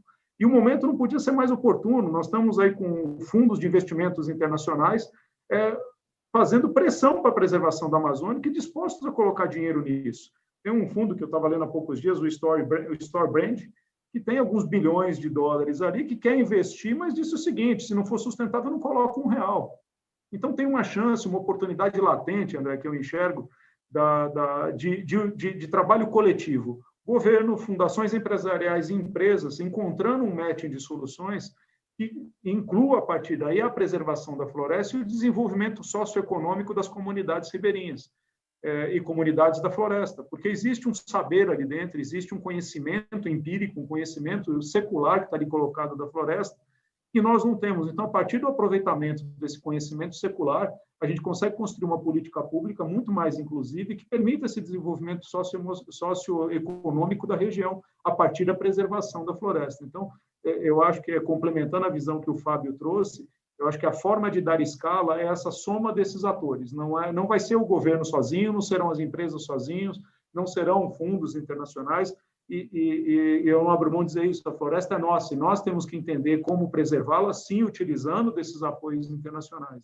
Eu gosto muito dessa visão de trabalhar junto com o Estado. Acho que experiências internacionais de sucesso mostram que a gente tem um avanço significativo quando você consegue juntar esses atores em prol de uma agenda. Eu realmente acho que o momento ele é bastante oportuno. O momento parte de uma tragédia que nós estamos vivendo, de incêndios sem controle em diversos ecossistemas diferentes, mas ele traz também essa oportunidade. A gente nunca teve a floresta tão pautada quanto nós estamos tendo agora. Então, eu acho que a gente tem que olhar aí o lado cheio do copo, sem ignorar essa tragédia, naturalmente, mas, a partir dessa tragédia, buscar impulsionar uma política pública, impulsionar mudanças administrativas, impulsionar uma agenda de desenvolvimento educacional, social e econômico daquelas populações e, a partir delas, a gente buscar a preservação.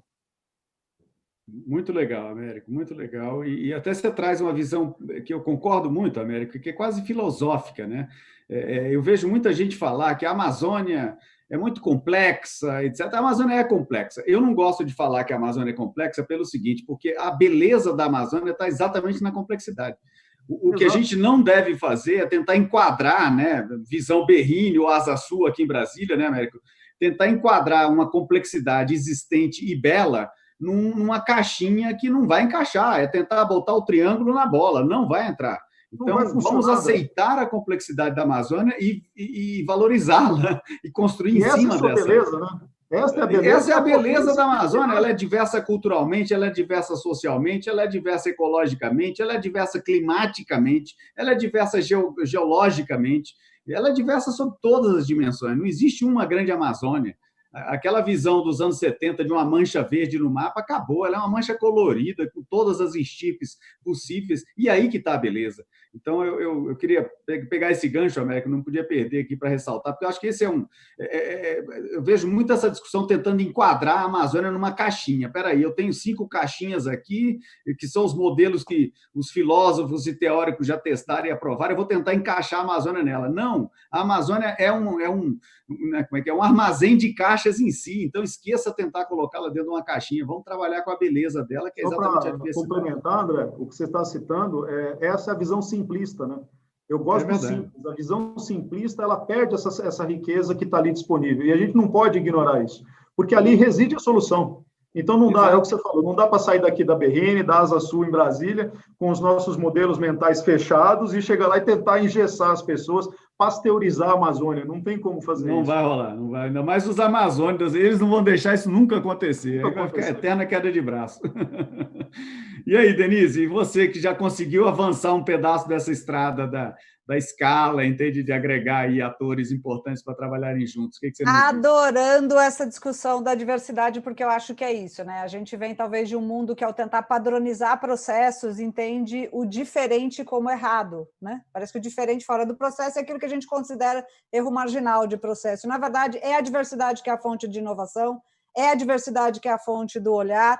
E aí, falando em escala, eu só vou pegar e construir, porque eu acho que os colegas já trouxeram a primeira. A gente não resolve sozinho, tá?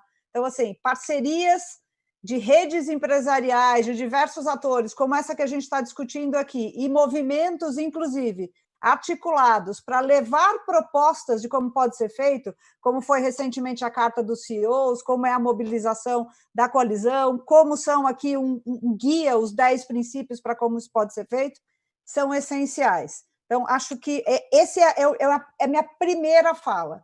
E concordo em gênero, número e grau também de que sim, a gente precisa desenvolver cada vez mais, criar, dentro dessa lógica da Amazônia 4.0, dentro dessa lógica da articulação do conhecimento que já está instalado ali, talvez uma mentalidade ou uma capacidade de gestão que é muito atribuída aos negócios para poder fazer em rede esta escala. A soma das ações das 4 empresas que a gente está discutindo aqui hoje poderiam ser, sem dúvida, escaladas à potência 10 se elas fossem articuladas e combinadas. Então, essa é a minha última momento. E eu queria emprestar uma linguagem da mudança climática para talvez dizer que, nesse momento, como é que eu vejo que a gente tem sempre essa discussão na emergência de hoje, né? O que é urgente, o que é importante. Então, acho que é urgente acabar com o desmatamento, com as queimadas, com tudo aquilo que faz com que a gente avance no comprometimento do tipping point do bioma. E, em paralelo, cada vez mais potencializar essas parcerias, esse olhar integrado para a região e o uso, essa mentalidade mais nova, inclusive como a Regina trouxe, provavelmente vai trazer, para a gente talvez fazer um melhor uso em rede dessas tecnologias combinadas e disponíveis. A gente pode mandar um drone para mapear, eu não preciso mais mandar uma pessoa, dá para controlar isso, e de verdade, as pessoas que estão na floresta, como super disse o Amar, elas conhecem como fazer isso, então talvez, eu acho que a resposta para as dúvidas que a gente tem estão lá, e a complexidade, tá? Eu acho que você fez a melhor frase. A complexidade é a beleza, na verdade, é a potência disso. Tudo que a gente não precisa é de um mundo padrão que criou mais desigualdade do que resultado, concentrou benefícios, tá? Respondeu a certas iniciativas, potencializou a vida de quase 9 bilhões de nós no planeta à custa da nossa próprio planeta. Então, acho que cada vez mais... E, por último, queria deixar, acho que uma mensagem. A Amazônia precisa ser também... Acho que cada vez mais nós podemos fazer isso através dos nossos produtos e serviços, através das nossas falas. A Amazônia precisa ser o desejo dos brasileiros, precisa ser a Amazônia que a gente conhece, precisa ser esse orgulho da gente que a gente tem aqui. E eu acho que isso, individual e coletivamente, também é um desafio de grupos como esse. Tá? Então, eu vejo escala como isso. Eu separaria agora a emergência do importante em grupos que têm mais competência para fazer isso. E, definitivamente, gente, quantos anos a gente desejou uma rede potente como essa para fazer isso? Tá?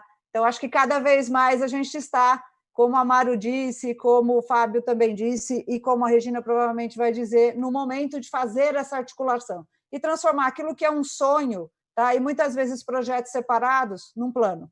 Tá? Essa é a minha recomendação. Muito legal, Denise, muito legal. Realmente tem um paradigma que a gente vai ter que reconstruir. Eu estou falando só o Brasil, só a Amazônia, não, a humanidade. Não está fechando a conta do planeta. Então, Exato. ou a gente revê o que nos trouxe até aqui. Outro dia, eu conversando com meu pai, Denise, eu falei, ele todo preocupado comigo, etc. Pai, eu sou totalmente tranquilo, porque das duas, uma. Ou a natureza vai expulsar a gente do planeta, ou a gente vai se reinventar para conviver aqui. Então, isso me dá uma tranquilidade absurda.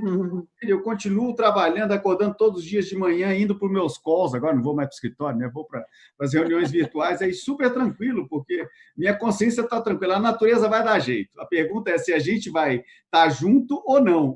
Essa que eu acho que é o grande exatamente. desafio. Lembrando que a natureza já extinguiu milhares de espécies que não foram, né, na verdade, coerentes com ela. E a gente é parte dessa natureza. É isso aí. Então, a natureza vai mandar, ela está mandando recados. Daqui a pouco ela vai dar um basta nesse negócio todo aqui. Eu espero que a gente consiga achar um modelo novo e ele está inexoravelmente ligado a gente respeitar os sinais, respeitar a diversidade, respeitar a beleza da vida, ora bolas, e não só a nossa, né, de todos. Exato. Enfim, Regina. Só complementando uma frase esses dias, André, que é muito interessante, que o planeta vai sobreviver ao aquecimento, nós não. Sim, nós não. Exatamente. O planeta vai seguir adiante. Nós... Estava antes, estará depois, Américo. Não se preocupe, viu? Regina, o que você nos traz? André, primeiro eu concordo com o que foi dito por todos, né? A gente precisa de biotecnologia, precisa conhecer a melhor forma possível a Amazônia, precisa de PPPs, precisa de redes. Mas, assim, além da Amazônia ser complexa, lindamente complexa, ela é gigantesca, né? Metade do território brasileiro, é impossível pensar em desenvolvimento sustentável de uma região como essa sem infraestrutura inteligente. A infraestrutura inteligente, sustentável, eu acho que toda a população que vive na Amazônia, ela precisa ter acesso aos melhores recursos que a gente tem disponíveis, as melhores tecnologias, para que elas possam, né, fazer o uso mais adequado das suas atividades econômicas de maneira sustentável. E aí eu vejo dois fatores importantes de infraestrutura.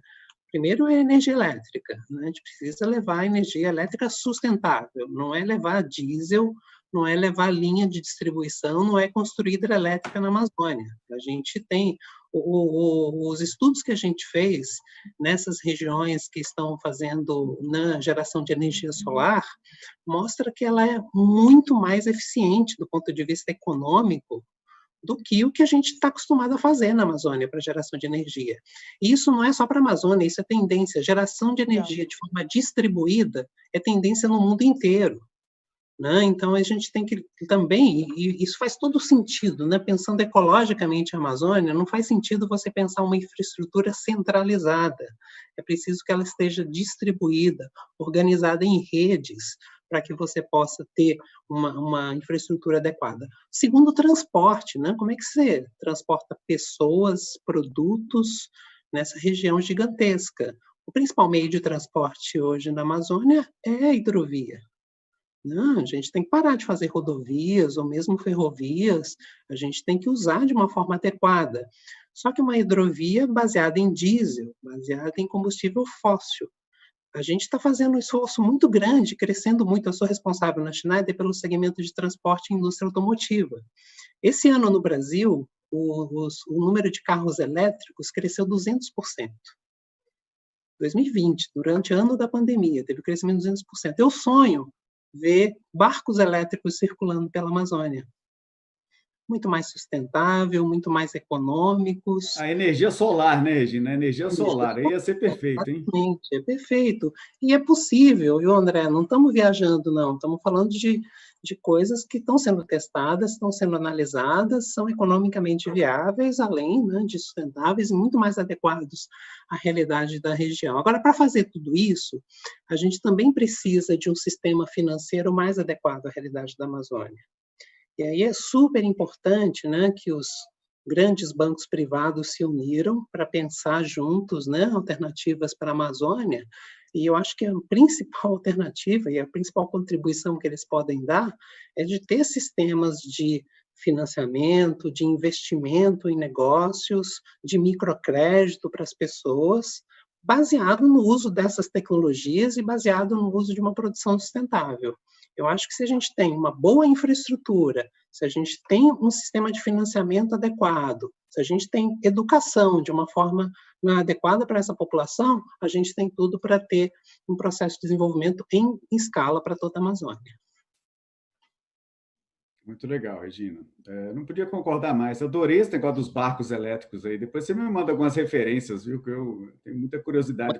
Claro, vamos. E me dá uma agonia enorme, porque realmente não só os barcos queimam diesel na Amazônia, mas é de uma ineficiência, que são motores velhos, entende? A velocidade é baixa, entende? É uma fumaça preta, deve ter uma insalubridade enorme naquele negócio ali, ou seja, realmente... Barulho insuportável. Barulho insuportável, quer dizer, uma coisa realmente insalubre, né? O transporte em grande escala, né? Principalmente os pequenos barcos da Amazônia. Mas é o que temos, e acho que as soluções que foram encontradas lá criaram uma certa viabilidade. O que nós precisamos talvez seja de repensar os incentivos, recolocar, né, os indutores aí do futuro para a gente ir pouco a pouco migrando.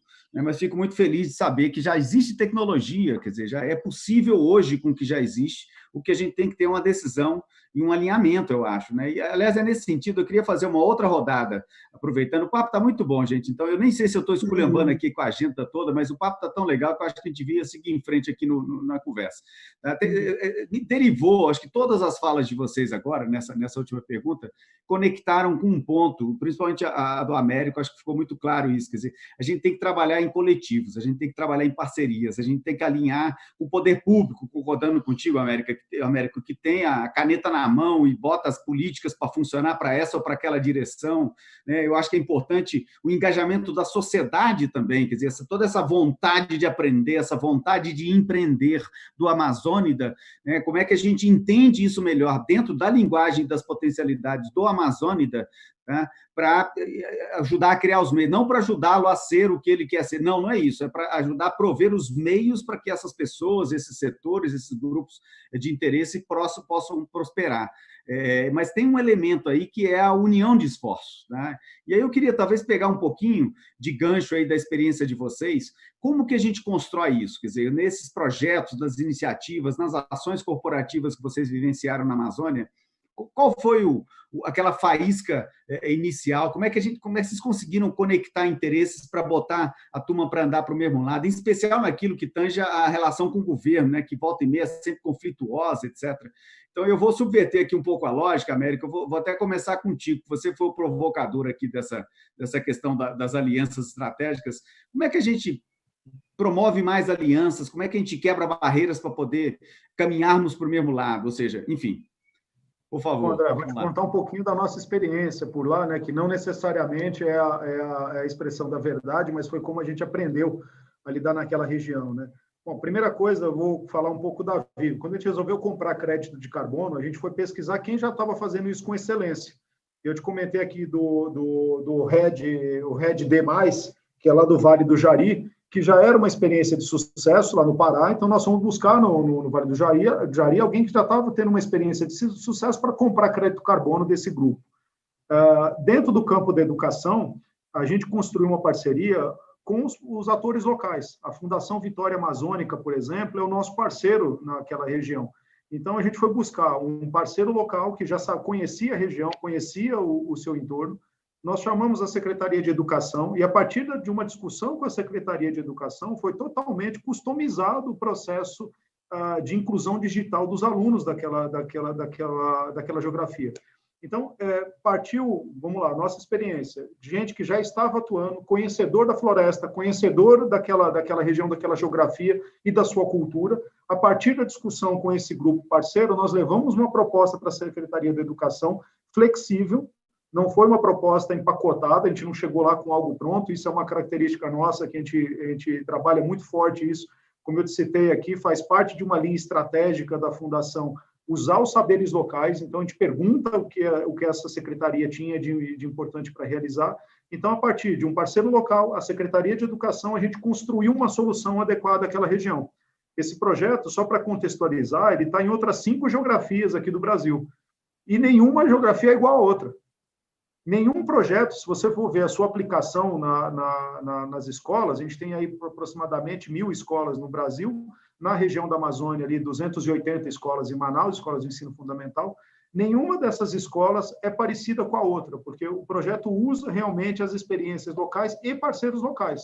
Na região Nordeste, a gente tem o Instituto Paramitas, que é o nosso parceiro executor, que já é um conhecedor daquela região.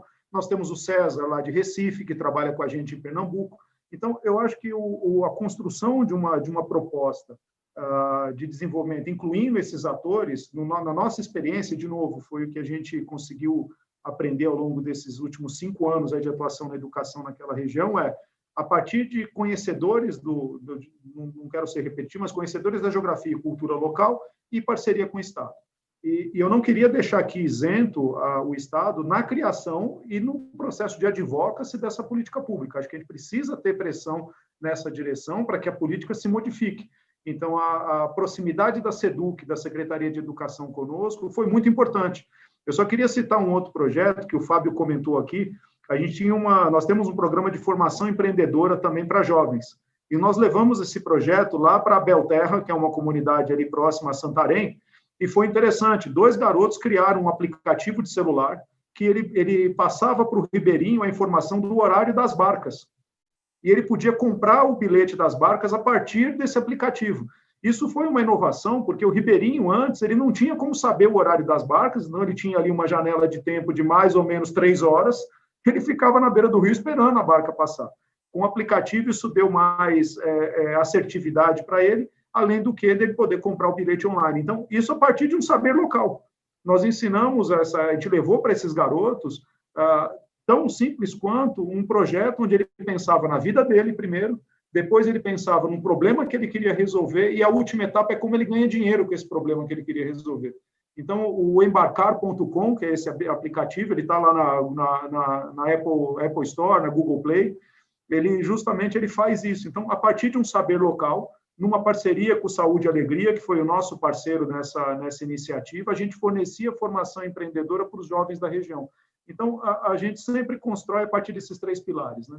Alguém que já opera e conhece a região, alguma proposta que nós temos de intervenção pedagógica, eu não gosto dessa palavra intervenção, porque ela é muito agressiva, mas alguma proposta pedagógica ou proposta para aquela região, e mais a parceria com o Estado. Então, a partir desses 3 pilares, a gente vai construindo as soluções a 4 mãos para aquela região. Então, foi um pouco desse aprendizado desses últimos anos. A mesma coisa agora na compra de crédito carbono. A gente buscou quem estava fazendo isso com excelência na região e fortalecemos aquela iniciativa para que ela seja sustentável. Senão, de novo, ele vai ser um projeto bacana, ele é um projeto legal, ele é um projeto, eu brinco, eu cunhei do Antônio Góes essa frase, né, que é um projeto PET. Ele é bacana para caramba, ele é bonitinho, mas ele não é transformador, ele não é um projeto que ele faz a diferença naquela região do ponto de vista de mudar realmente um cenário, um panorama. Então, a gente busca fazer dessa forma, porque assim eu garanto sustentabilidade e fortaleço as ações que estão acontecendo no território. É muito, muito legal e inovador, Américo, porque o mais comum é a gente chegar na Amazônia, em qualquer outra região, cheio de verdades próprias, né? Então, eu tenho aqui minhas verdades, elas vão junto comigo na mala, tá? E aí você chega naquela região ali, é melhor você deixar a mala longe, porque elas não vão significar nada, porque ali a Amazônia é um conjunto de novas verdades, e se a gente não estiver aberto a ouvi-las e incorporá-las nos nossos processos, você não vai empreender na Amazônia. Eu acho que o ingrediente maior de sucesso na Amazônia, minha opinião muito pessoal, é você entender, estar aberto a entender a região. Né? E respeitar, né, André? Respeitar os saberes daquelas pessoas que já estão vivendo ali na mata, na floresta, com as suas potencialidades e as suas dificuldades. Acho que a gente vai muito nessa visão de arrogância, de pensar que a gente tem a solução. Então, a gente chega lá, eu tenho a solução do seu problema, né? E aí, nisso, eu automaticamente, eu estou desrespeitando quem vive lá. Quer dizer, e até me fecho, me fecho para enxergar coisas que, às vezes, aquela pessoa ali está enxergando e que eu não estou... Meus sensores mentais aqui não foram treinados para entender aquilo. Então, realmente é muito bonito esse trabalho, Américo, muito, muito legal. Denise, queria te ouvir agora também. Como é que a gente faz parceria e como é que é a importância das parcerias aí para ter sucesso na Amazônia? Eu vou até começar inspirada pela conversa que está rolando aqui, né? A gente não pode sentir falta daquilo que a gente não conhece, né, gente? Então, de verdade, eu acho que primeiro essa abertura para conhecer, e vou pegar aí, seguindo a fala, de que boa parte do que a gente desenvolve é a partir do desenvolvimento local, tá? E a partir do conhecimento local. Então, por exemplo, boa parte das tecnologias que a gente desenvolveu foi aprendizado do grupo do que a gente chama, né, uma área de gestão lá desses relacionamentos, que fica inclusive em Benevides, lá no Pará, que faz contato com essas comunidades e que trouxe soluções. A Covid foi um grande aprendizado para isso, porque como é que a gente faz para garantir, por exemplo, renda para essas comunidades sem ter que elas tragam, né, os produtos até as fábricas e com isso se contaminem, como é que a gente faz isso? E aí surgem coisas, tá, assim, inimagináveis na nossa cabeça. Como é que eu vou manter a qualidade da manteiga porque faz calor? Eu vou fazer o seguinte, eu deixo no meio do rio, lá no negócio que é mais fresco, você vem aqui e pega. E a gente nem se fala, porque não precisa.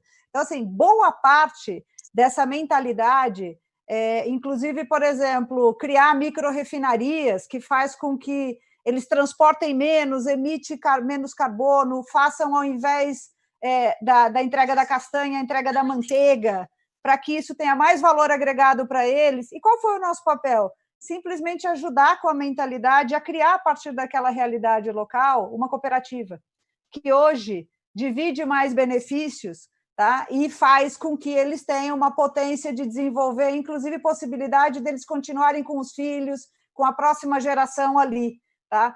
Então, acho que tem muito, mas é um real compromisso com entender que as soluções estão dadas dentro do ecossistema e cabe, talvez, a nós fazer uma coisa que é escalar, e a gente faz muito o que a gente chama de franquia. A gente não escala, não é que eu copio uma para outra, mas tem algumas coisas que, depois de passar 10 anos na Amazônia, você já sabe que da Faria Lima a gente sabe como está o trânsito na Faria Lima, nada mais, tá? E que uma coisa é você saber onde é a Amazônia, estudar através da ciência, outra coisa é saber que o fluxo da vida funciona antes e depois da chuva, né? E que não dá para conversar com a Ucuúba se vender mais aqui, porque a manteiga é maravilhoso para ela dar 10 vezes a mais. Então, mas de verdade, negócios da natureza, tá?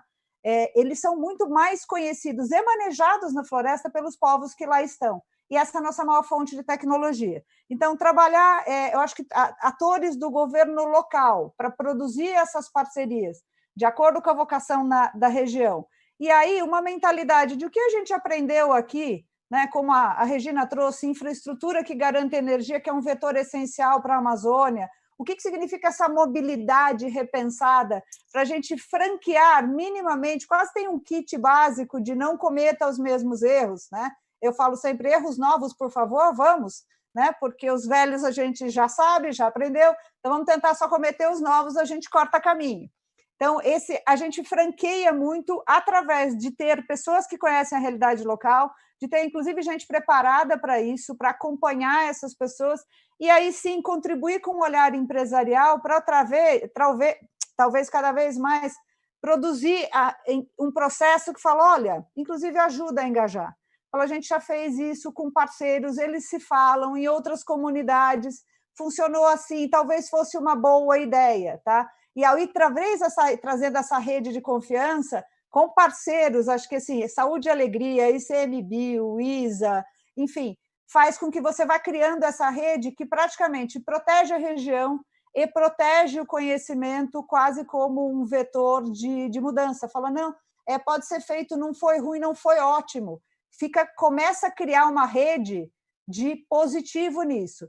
E continuo reforçando que, assim, de novo, imagina se a gente tivesse, né? Se a gente tivesse, não, imagina agora tendo essa possibilidade de compartilhar esses aprendizados para eu juntar o barco que a Regina falou com o modelo de escola que a gente teve aqui da Fundação, com a semente que o Fábio trouxe, o que eu já aprendi, e a gente começar a criar o que seria uma zona franca da biodiversidade no futuro, porque isso seria de vocação local, tá? Eu acho que a gente tem que se articular para isso, tá? Esse é o momento de criar aquilo que a economia do século passado não conseguiu criar e que a Amazônia nos dá a possibilidade de provar que é possível.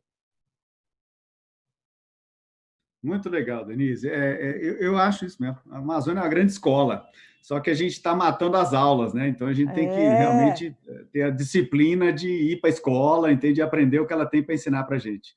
O Paulo Mutim, meu colega aqui, ele faz uma analogia linda, que é com a Biblioteca de Alexandria.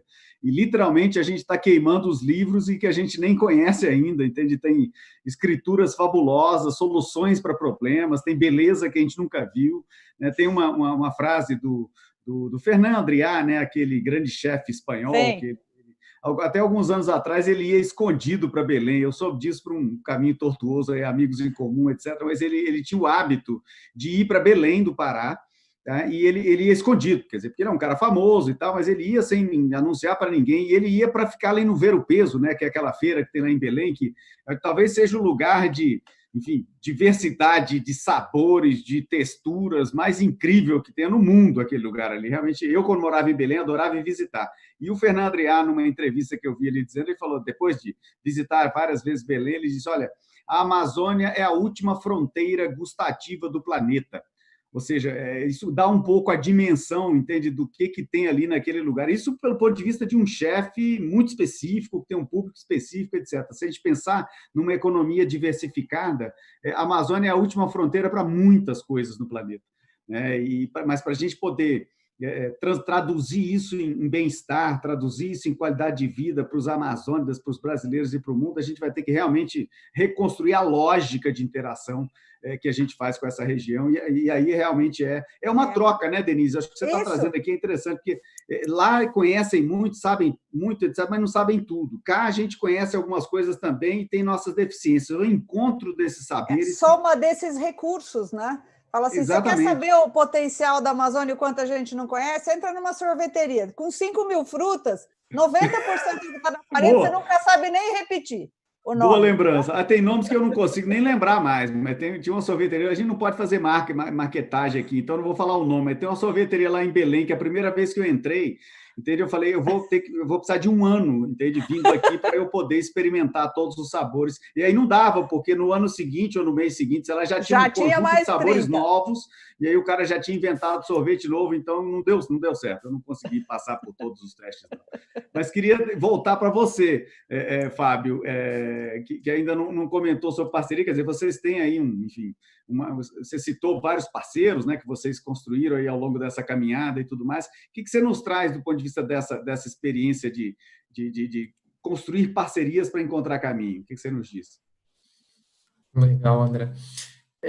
Olha só, a gente, acho que é uma operação muito específica, né? O investimento de uma fábrica de cimento é um investimento muito grande, né? A gente tem algumas operações ali na região, né? A gente tem essa fábrica de Primavera, que eu comentei no Pará, a gente tem um porto em Manaus, a gente tem uma fábrica em Xambioá, que fica ali no Tocantins, mas também está dentro do bioma, a gente tem operação em São Luís, a gente tem no Mato Grosso, e, assim, só para trazer um exemplo, né, essas últimas 2 fábricas que foram construídas pela Votorantim, mais ou menos em 2014, que foi Primavera e Xambioá, é um investimento de mais de R$1 bilhão de reais, né? Então, é um investimento muito grande. Então, assim, e quando a gente chega nessa localidade, geralmente são cidades muito pequenas, né? Então, tem todo um diagnóstico ali que em vários sentidos, né? De perceber quais são as principais demandas, né? O que de fato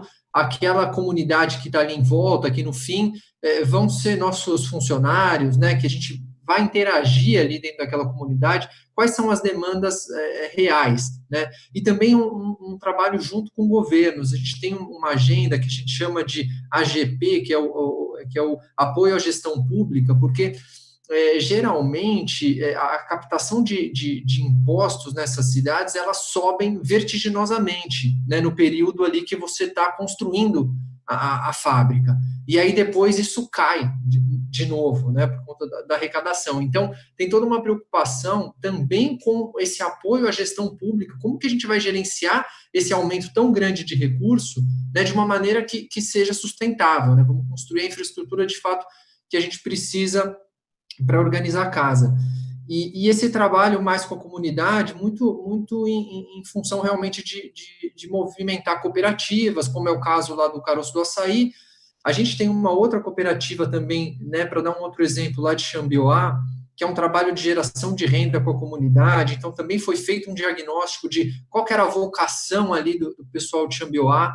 E aí a gente encontrou um grupo de mulheres artesãs, né, e a gente financiou um negócio social que é o Xambiarte, né? É um negócio muito bacana, assim, é um negócio de biojoias, né? Então elas produzem joias a partir das sementes, né, dos frutos ali da região. Então, quer dizer, explora esse conhecimento local, né? E deu uma perspectiva muito diferente. Essas joias hoje chegam a ser até exportadas, né? Então, é um trabalho muito bacana mesmo e de construção conjunta. Muito legal, cara.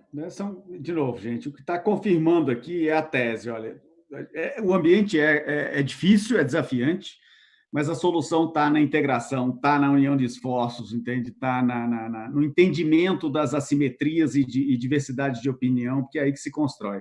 Realmente, a sua fala, Fábio, e as demais, dizem para mim, enfim, me estimulam a pensar que a gente está diante de uma enorme oportunidade. E essa oportunidade é aprender com a Amazônia, aprender com o que ela tem para nos ensinar, para a gente talvez rever padrões da sociedade em geral, entende? Talvez um pouco mais de solidariedade a gente possa aprender desse processo de construção coletiva, né, que a Amazônia pode nos ensinar, né, e que a pandemia está tentando nos ensinar, mas não é na base da dor, né, na base do sofrimento. Eu acho que a Amazônia pode nos ensinar de uma forma mais suave, mais, enfim, delicada e até lúdica. Regina, na realidade, Regina, eu queria te ouvir um pouco, sim, sobre parceria, mas eu acho que você tem a oportunidade, assim como o Américo também, de nos trazer um pouco a visão da relação com o governo, ou seja, com o Estado brasileiro, né? São setores de serviço, né, ou enfim, normatizados pelo Estado, e que têm uma característica própria. Eu te pergunto isso porque agora não estou me lembrando quem mencionou, se foi o próprio Fábio, quer dizer, a questão de políticas públicas na Amazônia é uma questão central. Até hoje nós chegamos aqui nesse processo para o bem e para o mal, em função das políticas públicas e dos incentivos, né, que foram construídos aí ao longo de décadas, com uma visão, entende? Eu não vou entrar aqui no mérito de discutir visão do passado, brigar com a história, eu acho que é perda de tempo, mas havia uma visão de desenvolvimento, de abrir estrada, e foi construído um arcabouço de políticas públicas para a gente chegar nesse momento que estamos aqui, mais uma vez, para o bem e para o mal. Né? Mas daqui para frente a gente vai ter que reconstruir isso. Como é que a Schneider, como é que você vê essa, pelo prisma do setor elétrico, quer dizer, que tem uma relação, né, umbilical com governos, esse tipo de aliança estratégica, tá?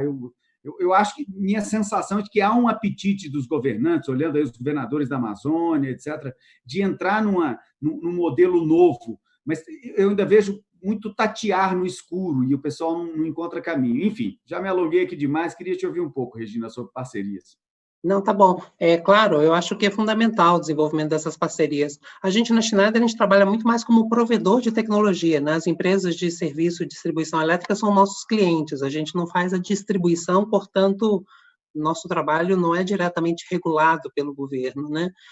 Pela legislação, lógico, que tem todas as normas de funcionamento das empresas, as normas que definem os padrões tecnológicos, etc. Mas eu vejo uma necessidade muito grande e governos no mundo inteiro, né, de se adaptarem às normas, os processos de contratação às novas tecnologias. Tá? A gente está vivendo um problema tanto do ponto de vista positivo quanto do ponto de vista negativo, é de que a tecnologia está avançando extremamente rápido. Né? E nem a sociedade, nem a legislação, nem os governos estão respondendo rapidamente aos avanços dessas tecnologias de forma a aproveitar as vantagens que essas tecnologias podem oferecer, assim como de controlar os impactos negativos que elas podem gerar.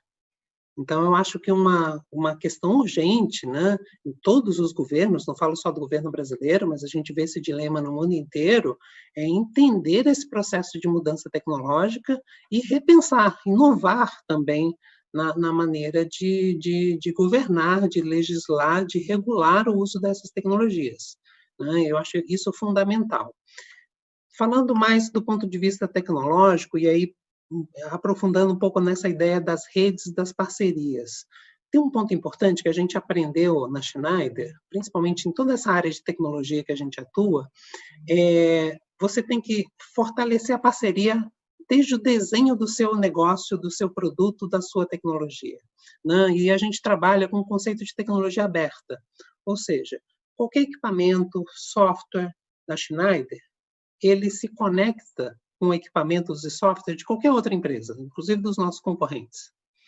Tá? Porque é impossível, as tecnologias são tão complexas que uma empresa não consegue oferecer uma solução completa, né? E ela precisa trabalhar com o conceito de um ecossistema de tecnologia. Além disso, essas tecnologias têm que ser adaptadas à realidade local. E aí eu vou pegar o exemplo lá da nossa parceria com o INDT. A gente desenvolveu esse laboratório na forma de um Fab Lab. Ou seja, um jovem que está lá estudando tecnologia, ele pode levar um problema que ele tem na comunidade dele, e os mentores, os professores, os técnicos que estão lá vão ajudar ele a adaptar aquela tecnologia para solucionar o problema dele. Uma empresa ali na Zona Franca de Manaus pode levar um problema que vai ser buscado uma solução naquele laboratório. Uma comunidade, né, no interior lá do Amazonas, do Pará, que está produzindo, né, alguma coisa, ela pode levar também as suas questões lá para esse laboratório, e isso significa o seguinte, né, você tem que trabalhar com um conceito de adaptação, de flexibilidade e de ter tecnologias que podem operar de uma forma integrada aos negócios, aos produtos, a forma como as comunidades se organizam, né, para que realmente possam ser formadas essas redes. Passa por articulação, passa por educação, passa por diálogo, passa por abertura para entender o outro, né, Regina? Tudo isso. Desculpa a gafe corporativa aqui, mas, enfim, a gente não parece, não, mas a gente passou quase 2 horas aqui conversando. Eu estava achando que a gente estava na primeira meia hora aqui, entende? Live boa é isso, né? Você passa 2 horas conversando e não percebe. Verdadeiramente, eu estava conversando aqui com vocês, aí estão me mandando recado, falta 10 minutos, então, infelizmente, a gente vai ter que fazer agora a conclusão do nosso papo aqui, que eu achei excelente, gente, tá? Eu acho que, viu, Renata, voltando aqui para você, eu acho que o Amazônia Possível já está entregando resultados, tá? Então, eu quero agradecer enormemente a todos vocês, tá? Denise, Verdade, Fábio, André. Américo, né, Rê? Eu acho que tem aqui uma entrega importante, tá? Uma entrega importante, e não só importante pelo espaço e pela relevância das pessoas que estão aqui, mas pela visão moderna, tá? O que a gente está fazendo aqui, não nos enganemos, pessoal, isso não é um bate-papo simples, não. Tá? Nós estamos colocando aqui elementos e alguns preguinhos filosóficos e até conceituais num olhar muito diferente, muito mais moderno, muito mais humano, eu diria até, sobre a natureza com a qual a gente convive. Tá? Esse, para mim, é o paradigma novo que nós vamos ter que enfrentar, como eu brinquei mais cedo, da brincadeira lá com meu pai. Ou a gente colapsa a humanidade de uma vez, ou a gente se reconstrói em outros moldes. E o que eu espero, obviamente, é uma reconstrução em outros moldes esses que passam inexoravelmente para a gente conviver melhor com a natureza, entendendo que a natureza, na realidade, ela está ali por ela, e nós somos um pedaço dela, nós não somos nem dono, nem dependentes, nem temos capacidade de influenciar tanto assim. Então, vamos nos resignar a nossa pequena humildade aqui e aprender a se relacionar melhor com a natureza. E, mais uma vez, eu acho que a Amazônia tem recados, lições, experiências para ensinar a toda a humanidade. Tá? E eu quero você me permite mais uns 2 ou 3 minutos aqui, Renata? Eu queria deixar uma provocação. Tá? Eu não tenho resposta para essa provocação, mas eu vou deixá-la aqui. Nós estamos na Semana do Clima de Nova York, tá? Estamos num momento complicado de polarização, de opiniões muito fortes e duras, etc. Mas enfim, talvez por um erro de origem, eu sou muito otimista e gosto sempre de procurar o caminho. E eu acho que o caminho da Amazônia passa, como nós vimos por aqui, e essa é a provocação que eu queria deixar aqui para vocês, para o pessoal da audiência que está aqui conosco. O caminho do futuro da Amazônia passa por investimentos, tá? Passa por investimentos corporativos, passa por investimento em infraestrutura aprimorada, passa por investimento em telecomunicações de melhor qualidade, passa por investimentos em educação customizada para aquela região, passa por investimentos, inúmeros investimentos, de energia, enfim, infraestrutura de maneira geral, barcos elétricos. Nós falamos de várias coisas aqui que vão precisar de um caminhão, aliás, um caminhão não, vai precisar de um navio de dinheiro para a gente conseguir avançar nessa agenda. Tá? Eu acho que todos nós estamos convencidos de que tem que ser feita a agenda, mas nós todos aqui sabemos que essa é uma agenda cara, é uma agenda que vai pressupor determinação política, muito investimento. Tá? Isso de um lado. Tá? Então, a gente vai precisar de um monte de dinheiro para realizar o sonho. Do outro lado, a gente está falando de um país que ainda está num processo árduo e difícil de desenvolvimento, e com a pandemia esse processo ainda deu teve uma pequena turbulência aí, que certamente nós vamos levar alguns anos para voltar a empinar o caminho para cima. Então, a gente olha, puxa, uma região rica, que precisa de investimento para prosperar e para crescer. Um país que está com dificuldades econômicas. Então, tem aí uma desconexão, eu acho, entre as metas e os meios, né? Onde é que a gente quer chegar e os meios que nós temos para realizar. Só que tem um terceiro elemento aí, que é o valor da floresta. Quer dizer, essa floresta amazônica, quando alguém critica o Brasil porque está queimando a floresta, ou quando eu recebo um telefonema de um amigo que me xinga porque eu não estou fazendo o meu trabalho direito, um estrangeiro, etc., eu tenho duplos sentimentos. O primeiro, eu me sinto mal, obviamente, porque eu estou vendo na televisão, dos jornais, o que está acontecendo, mas, por outro lado, eu fico um pouco reconfortado, porque eu estou vendo que existe interesse nessa região, existe gente. Interesse significa, eventualmente, alguém querendo investir, alguém querendo comprar um ativo, alguém querendo colocar dinheiro na solução do problema. Então, nós temos uma região, que é a Amazônia, que ela é um atrativo para investimentos, mas a gente não conseguiu monetizar esse ativo. Só que tem um recurso que vou pegar um só, tá? Carbono é muito complicado, o pessoal vai dizer que não tem adicionalidade, aí vão vir com todas aquelas palavrinhas chatas que eu não tenho mais paciência para ouvi-las e desmonto o argumento, mas água não tem jeito. Tá? Se a gente desmata, hoje já está, né? O IPAM tem estudado muito isso, viu, Renata, como você sabe, tá? E a gente já sabe que o ciclo de chuva ali no sul da Amazônia e norte do Cerrado está diminuindo, já diminuiu uma semana no Mato Grosso. Se diminuir mais 2, 3 semanas, a gente acaba com a safrinha, né? Que é o grande, vamos dizer assim, uma das grandes vantagens comparativas, a segunda safra, né, que nós conseguimos plantar no mesmo ano, porque a chuva se distribui o suficiente para a gente produzir 2 safras, e isso, em algum grau, carrega muito da economia brasileira. Se a gente continuar afetando a chuva com excesso de desmatamento, a gente pode estar afetando a nossa capacidade de produzir agricultura, consequentemente o nosso PIB, etc. e tal. Isso é uma maneira de olhar. A outra maneira de olhar é o copo meio cheio. Puxa vida, então essa chuva regular está permitindo um ganho econômico para o país, está permitindo um ganho econômico e um ganho nutricional para as pessoas do mundo inteiro que se abastecem e se alimentam com comida brasileira. Será que não tem aí uma equação? Essa que é a hipótese que eu quero deixar, mais uma vez, eu não tenho a resposta a ela, mas na minha cabeça, tá, eu acho que tem um valor intrínseco à Amazônia, por exemplo, indexando a água ao alimento que está servindo ao mundo, e que poderia, de alguma forma, talvez, se reverter, caso esse reconhecimento do mundo sobre a importância da Amazônia possa ser indexado no preço do alimento que ele paga, e isso chegar para ser a alavanca de investimento da Amazônia, aí talvez nós tenhamos uma equação financeira que feche. Tá? Então, eu quero, mais uma vez, Renata, agradecer enormemente pela oportunidade de a gente estar aqui conversando, parabenizar mais uma vez o Amazônia é Possível, tá? Mas deixar essa provocação aqui de que eu acho que ainda temos um caminho longo a percorrer. Tá? Temos boas experiências, sim, mas esse caminho longo a percorrer é um caminho promissor, é um caminho que a gente vai aprender muito, que a gente vai se aprimorar enquanto humanidade, enquanto corporações, enquanto grupos sociais, e precisamos de percorrê-lo. Mas, para percorrer, nós temos que ter os meios tecnológicos, os meios políticos, de políticas públicas, e tem que ter também os meios financeiros. e a maneira de equacionar os meios financeiros, na minha visão, é, de alguma forma, a gente criar valor, valor esse que seja reconhecido, monetizável e que seja bem usada essa monetização para a gente poder fazer disso uma alavanca para colocar a Amazônia e o desenvolvimento do nosso país e da região no lugar que a gente quer que esteja. Então, mais uma vez, Renata, muitíssimo obrigado. Temos Obrigada enormes você, desafios pela frente, mas é bom saber que temos homens e mulheres de bem que querem fazer a coisa direito. Meus parabéns ao Amazônia Possível e ao Instituto Arapiaú por nos colocar aqui para conversar hoje. Muito obrigada a todas e todos. Muito bom esse debate. Obrigada mesmo. Valeu, gente. Tchau, tchau, Denise, Fábio, Américo, Regina, Renata. Obrigada. Ótimo estar aqui com vocês. Foi um prazer enorme. Até logo. Tchau, Tchau, tchau. Boa tarde a Tchau, todos. tchau. Tchau, tchau. Valeu, Tchau. gente.